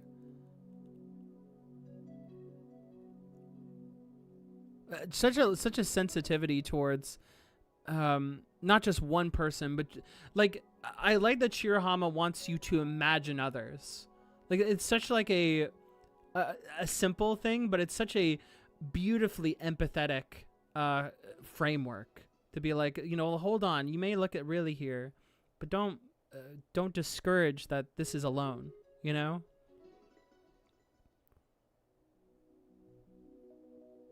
Do not believe that this is a single thing. They forced to put on a brave face for lack of any other option. If only there was something we could do. Oh, wow. Look at it, Rillafin's face. Completely kind of like awestruck a bit, right? Some sort of magic or... Oh. That's it. How did I not see it before?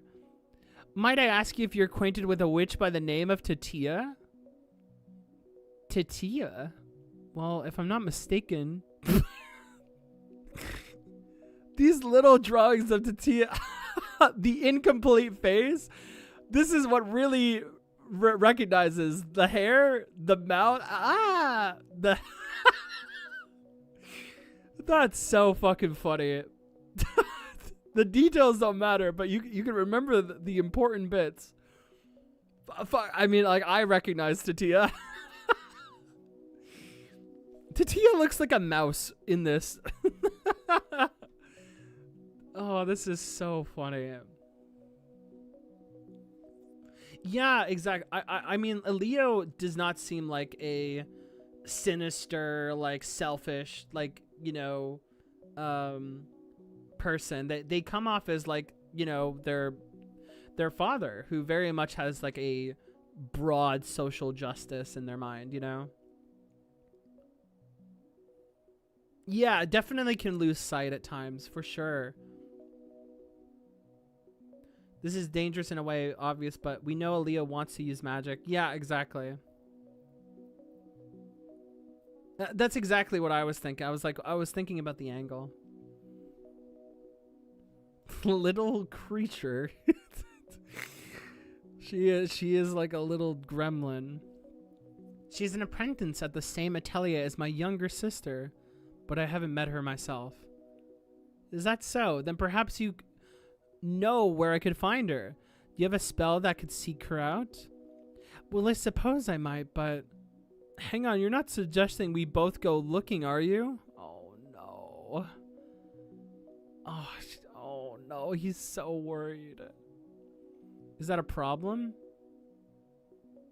Not a problem so much as if I were to find this Tatia, more likely than not, my sister would be close at hand.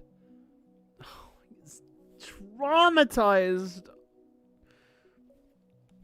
Is that not all the more reason to begin our search? Do you not wish to see your sister?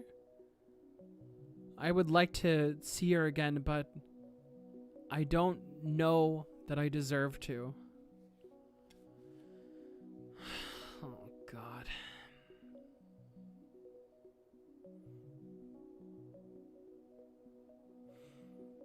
I think those are Riche's drawings of Tatia in the letters. Oh, is that true? Is that why? That's the drawings of Rich? That's so funny. You could be right, yeah. These will be Rich's impressions of Tatia.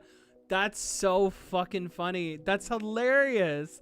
I didn't even think of that. That would have Rich would have doodled Tatia, and that's what she would look like. Oh, that's so funny. Wow. The master I used to study under had many apprentices and little time for each, except when it came to his notion of discipline and the twisted pleasure he seemed to find doling it out. Oh, fuck. I'm to take on a new apprentice shortly. I'm told the girl is your younger sister.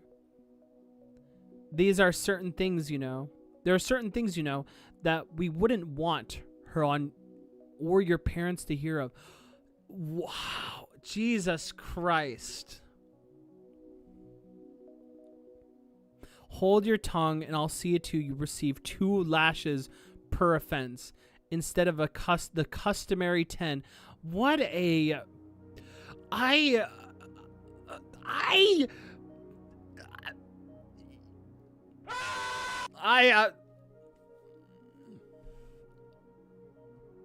Dude, you're just making up that number. It doesn't even matter if it's real or not. It's fucked up, dog. Jesus Christ. I just know that it's fake too. I hate that can even be permitted. Disgusting. Just horrible. Oh my God. What lineage does this come from? This kind of abuse come from? And if you behave yourself, I might even be convinced to spare your sister. That is like the most psychologically fucked up part of it too. Of that, like maybe I'll if you take on these beatings that I enjoy, then you can maybe spare others. That like you'll be a service to other people if you take on this. But you also are at fault. God damn it, man. She could study here without ever knowing the switch's sting. So, Rilifin, do I have your word?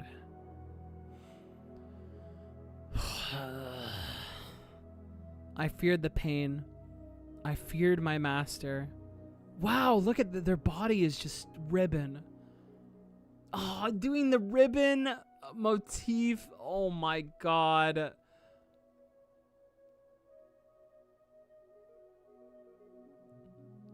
But while I clung to silence, my sister was made of sterner stuff. Before I knew it, wow, look at this. Holy shit. Look at this.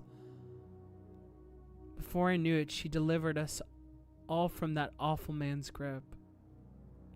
And yet, for all her strength, the image etched into my memory is of her eyes, robbed of their shimmer thanks to her brush with despair.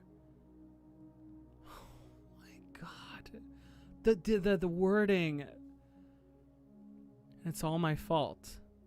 So how could I ever think to show my face again? The fact that like Rilifin still thinks it's their fault. That their separation was because of him. The shimmer in their eyes.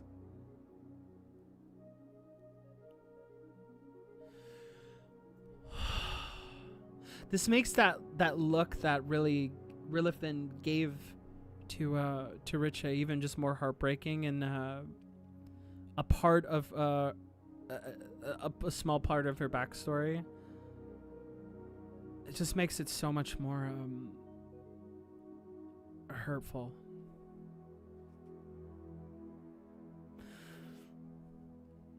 So how much could I ever think to show my face again? Oh, what's this? What's going on here?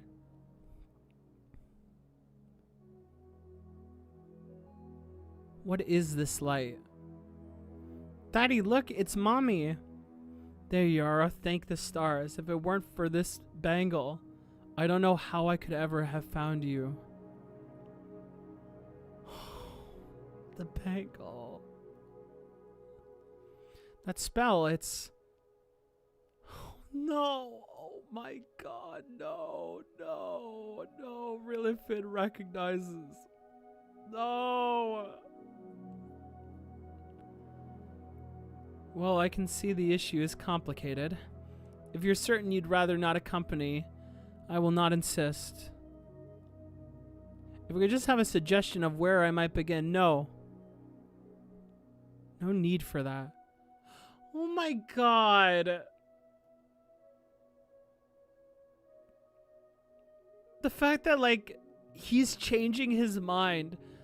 The split second he sees something that would connect and feel like almost like a sign of her, just like overcomes him with like just a love and then like a curiosity simultaneously. It's just, that is wow. The Riche spell guiding her brother.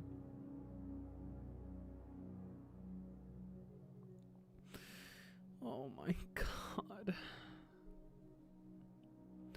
Is that a flying ribbon?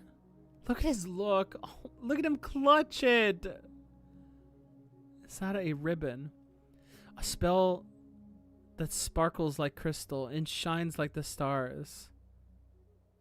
Wow, and look at him like brush through the crowd. It couldn't be anyone else's. It's her. A spell only she could dream up. Oh my god. The fact that like Rilifin has this like very intimate knowledge of like something she would make is just, because it encapsulates everything she is. Don't say it like that. Don't say it like that. Oh no. No! Oh my god. I couldn't tell if I couldn't tell if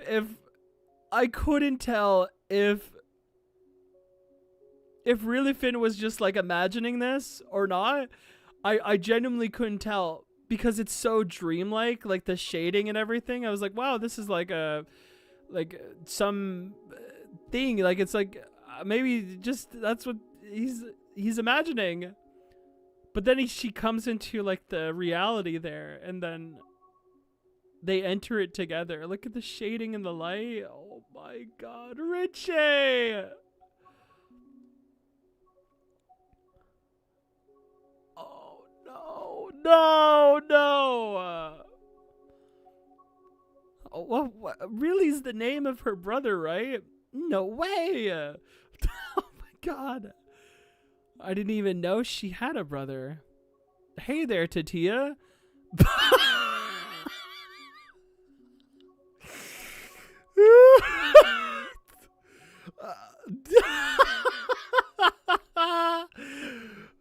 Tatia's like, oh, my red flag is here. Oh, nice to see you again. Oh, that's so funny. Hold up. Since when are you friends with a prince? Mind scrambled. Really? Really? Did you see? Oh my god. I love that. I love that Richie is not even like saying more. Just being like, did you see? My spell. Is that how you found me? Yes, Richie. That's right. I knew that the moment I caught sight, there's only one witch whose magic shines and sparkles like that. How is it that my dear sister's brilliance manages to keep me going time and time again?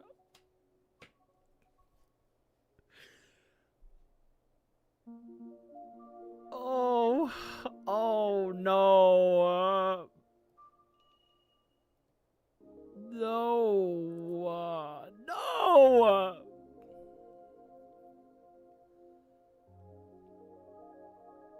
especially like right in the middle. Like there's one thing is just like how vulnerable and like how much the emotion was like leading up to this moment. I feel like, you know, you have to think about that, is that like if Rilifin maybe saw this at like a different circumstance and wasn't being given the talk that he was being given, maybe the reaction could have been to flee, to run even. But just then, you know, it was just enough to make it all too real that it whisked him away just like that.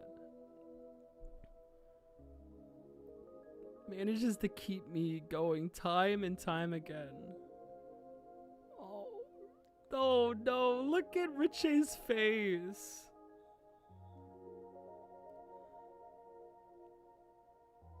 It's so like, because Richie is like still feeling confliction over if like really just didn't like them in the end. Wasn't sure what they would think.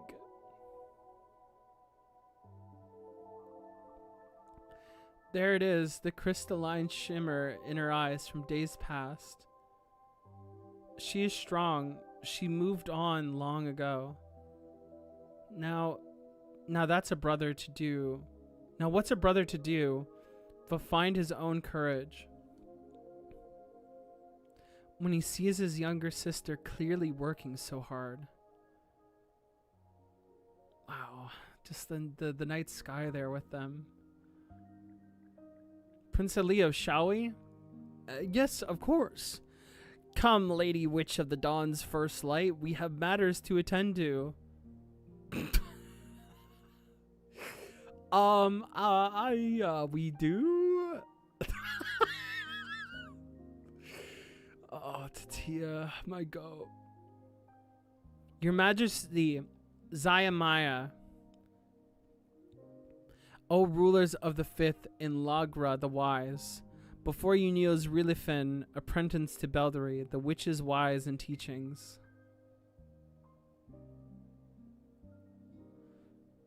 I come to you at behest of the crown of Prince of Ezrist, to propose a way we might ease the citizens' suffering in this troubled time. Oh my god! Oh my god, with Tatia? Oh my god, is this the time for Tatia to use? Oh, some comforting? Oh, brother.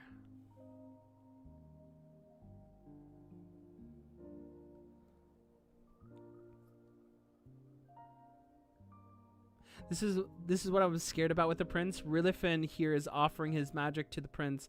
Exactly what Elio wants.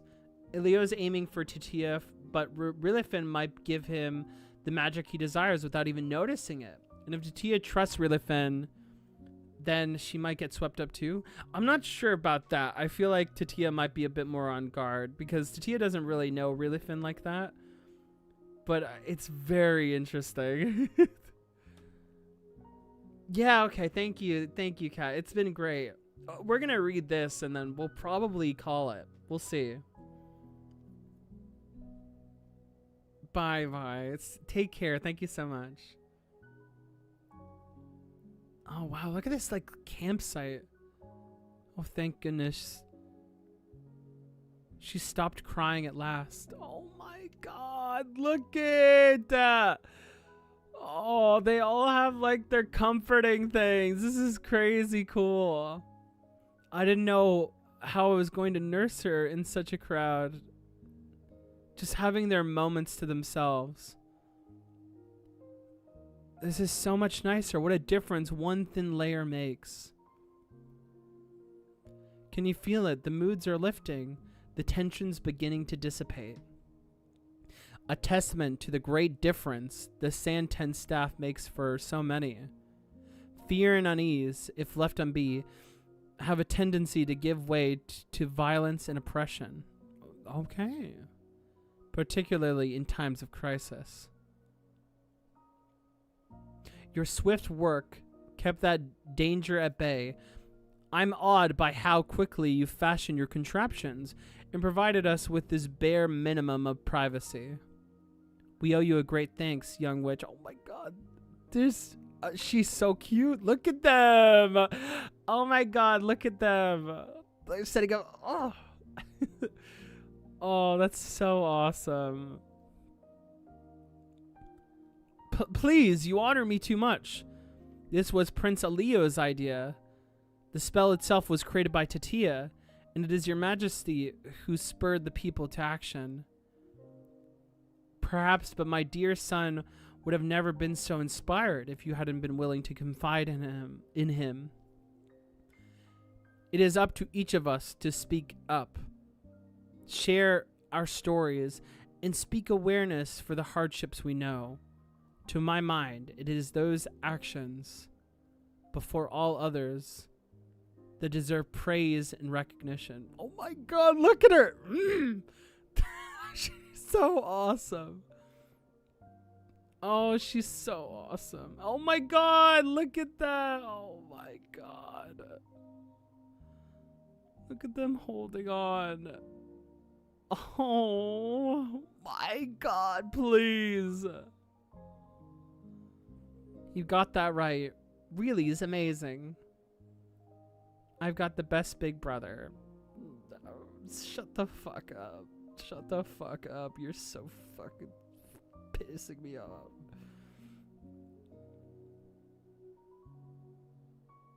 Thank you, truly. I can't believe this is happening. Am I dreaming? My spell's a hit. I'm in the center of a serious sensation. Oh my god, please. She didn't say sensation, dog. She didn't say that. She's just like so fucking fucked up. What a crazy creature. What a disgusting being she is. I'm out of staves. 5 more ready to go over here. Oh wow, look at a god looking on. Oh, look at oh, there's little troopers. Imagine that either Riche or Tatia debuted in the procession, but it was their spells that turned out to be the stars of the evening. Meanwhile, my magic has no place to shine tonight. Unless... Ooh, what up? Goat! Hey, yo, goat! So thank you for the hydrate. Well, I will actually do that.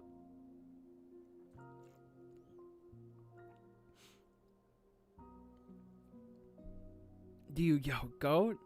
Hey there. Could you put out your hand?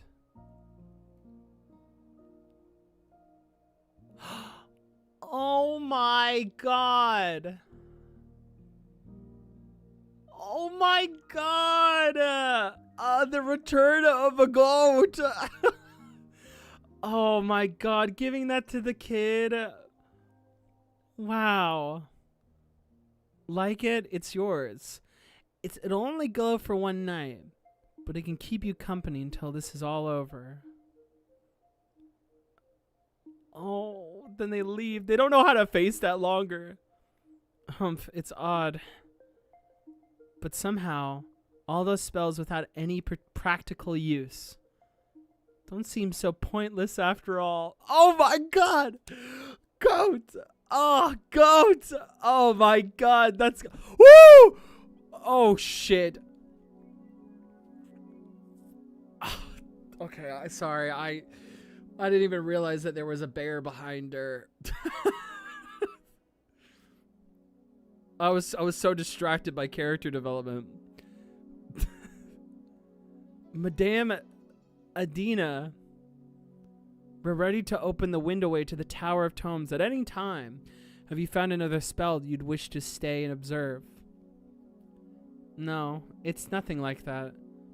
I simply caught a glimpse of something I hadn't seen in a very long time. Jesus. Little bit of pride. Little bit of proudness, huh? I'm gonna help harder than I've ever helped before. I wonder... God, I don't know what the relationship is gonna end up being. I really don't know. Crazy. Insane. Insane.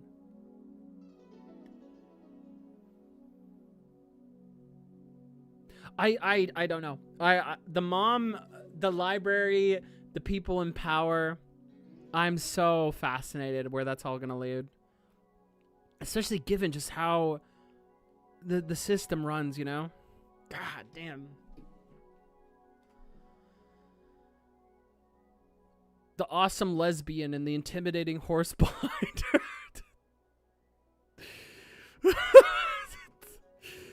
Awesome lesbian, you go.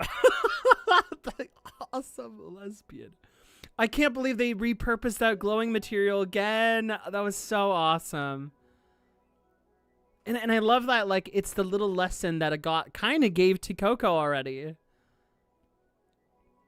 It makes me think of all the way back with when we first met Custis and Dagda, and she was trying so hard to prove herself and thought drawing people was useless. Oh. Wow. I think it might be about being happy with friends. She wasn't Luke that before. Yeah, she was not like that at all. It's crazy to see that. Wow, touching, incredibly touching. Well, guys, what do you think? We've gone on for a little bit, and that's mostly because we discussed the anime so much.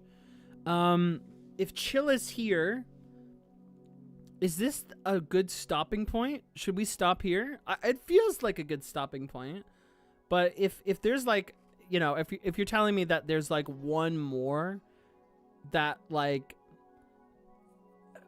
that's gonna like sell, I will open that up. I will do one more. Do you like the anime? I did, Jay. I did. We talked a fair bit about it. I had a great time. This is probably the place to stop. Okay, I see. Oh God, it's gonna be scary from here on. Oh God. This is the stopping point. It is. Oh God, you guys make me nervous. The next stopping point is gonna be crazy then. Ugh. The next chapters are better together. Right, not in chunks. Okay. Okay. Yeah. We don't want the we don't really want the cliffhanger. Oh, but do I want the cliffhanger? Oh. No, we'll stop. We'll stop here. That'll be it. Wow, guys. I was distracted talking about anime commercials and consumerism. Oh, well, that's great, Jay. Did you like the Uini chapter too? I did indeed. The bonus chapter was great. Gosh, guys, that was great. Did you guys enjoy that? Like little, like, it was only 2 chapters we read today. But I hope you guys enjoyed being able to read that alongside of me. It was a good time. I enjoyed talking about the anime a lot too. Gosh, it just like as much as like I'm like, oh, I want to read more because like we didn't get to read as much today. It feels like a nice spot to stop. There was still a lot of content we got, and I don't want to like exhaust myself. Like as much as like I would love to just have that energy to just power through. I do understand that. If I go further, I might not be able to absorb the information not as much. So we're just gonna stop here. It's been great, guys. Wow, that was a really super fun time. Man, I can't get over this Rilifin like oh my god, stop. I can't believe we got the Rilifin thing. This like whole like thing with Tatia, I was so hyped with seeing Tatia like actually get like this little shine moment again, seeing the unpractical rather things being brought to life is perfect. Dude, chapter 69 was fucking amazing though. Where's the warning actually? Can I see if there's a warning? Oh, actually. Yes, okay. Yeah, that was our warning. Okay, I'll put that in the description next time so some people will see it. Wow, that was this stuff with Keyfree. How did we get like some of the like the best like the Coco and like Keyfree dynamic actually like brain rots me so bad, because I just don't know where it's gonna end up at the end of the day. Like, it just drives me crazy. They just care about each other so much. I can't. This is sickening. I just feel so conflicted. We don't even know where Keyfree and them are gonna go. Oh my god. I guess that's where we're gonna leave off on. Just tying those little loose ends. Oh god. I didn't even think we would see Rilifin connect with Finn there, you know? The Rilifin and Richie reuniting is crazy. Oh my god.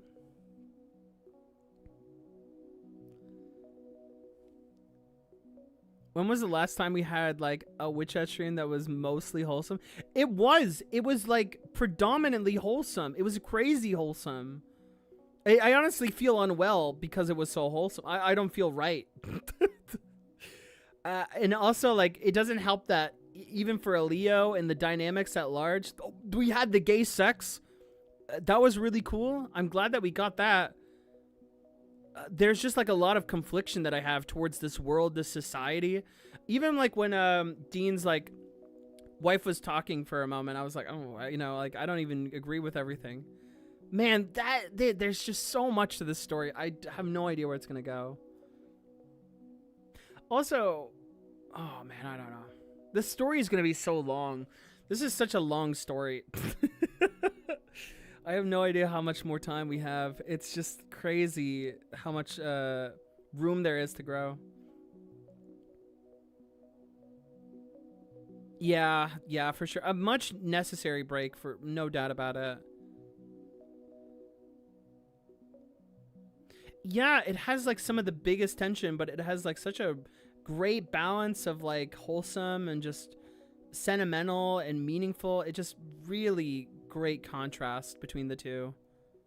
Oh my god. I can't lie. I am that person who wants even more conflict. There's a part of me that like loves this wholesome stuff, but I'm just like, oh, you know, we still haven't broken any eggs yet. You know what I mean? There's still some stuff that like we're just in the waiting for. Oh, end of the prologue at like chapter 150. It's very possible. I genuinely don't know. I wouldn't be surprised, guys, and you can tell me. I wouldn't be surprised that Witch Hat has like a time skip. Usually coming of age stories do. I legit wouldn't be surprised that a time skip happens and we would have to learn about how Coco and the rest of them try to fit into society or change society, and like the things that would inevitably become recontextualized within that, you know, with the new position, the kids' gloves off, so to speak, thematically, what that would lead to, right? So I really wouldn't be surprised that like Witch Hat does that, and it does it in such a way that will probably recourse everything and recontextualize everything. I really don't. I would not be surprised at all. There's just so much history. There's so much that isn't talked about. There's a lot of just messed up stuff in this society that we still haven't seen in full force yet, you know? Like a lot of these, like even these monarchs are like, they mean really well. They're such good people. But then like, how do you have this society that it's like, there's just so much I'm in waiting for, you know? There's so much that isn't explored just yet. And I'm just sitting here just being like, oh my God, I don't know where it's going to go.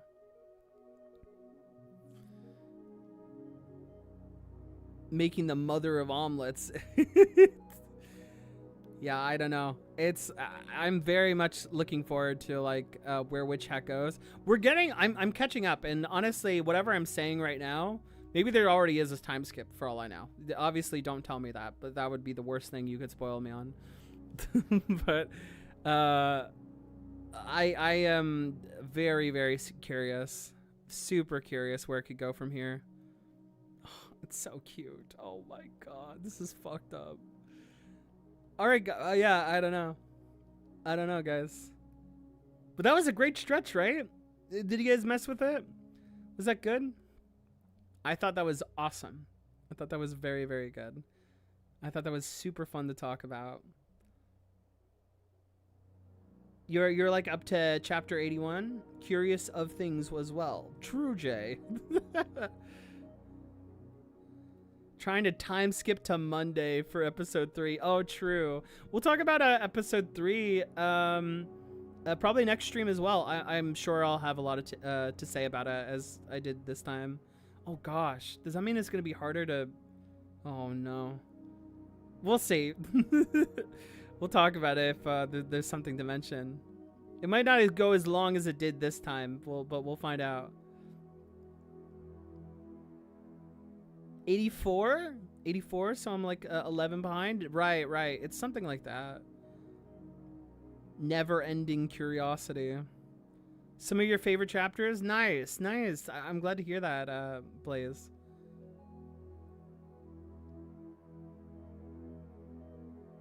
Oh, you've only read a few after this. I see. Time skip Monday, if only. All right, guys. That's gonna be it for today. Thanks so much for hanging out. It was a blast. It was super, super fun as always. Witch Hat was very fun to discuss, both anime and manga. I really, really enjoyed it.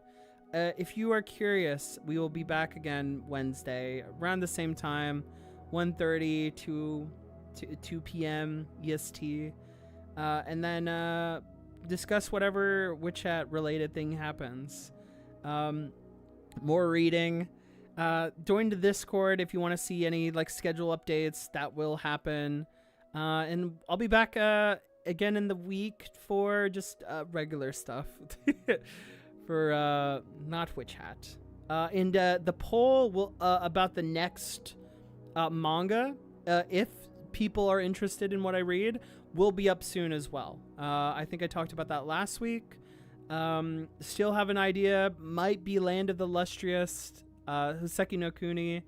There's a few others that we're thinking about. But yeah, really exciting regardless. So yeah, thanks guys. It was an awesome time. I will love to talk to you guys again more about more stuff. Oh, I know. Another week for another chapter. Yeah, it's almost at 100, guys. I think the 10th anniversary is coming up. It's very exciting. I hope we can finish before then. I would love to celebrate that with you guys. That'll be really, really cool. All right, guys. I'm gonna go eat my leech pasta now. That's so stupid. That's disgusting. All right, bye guys. Take care, and I'll see you guys later. Bye. Bye guys.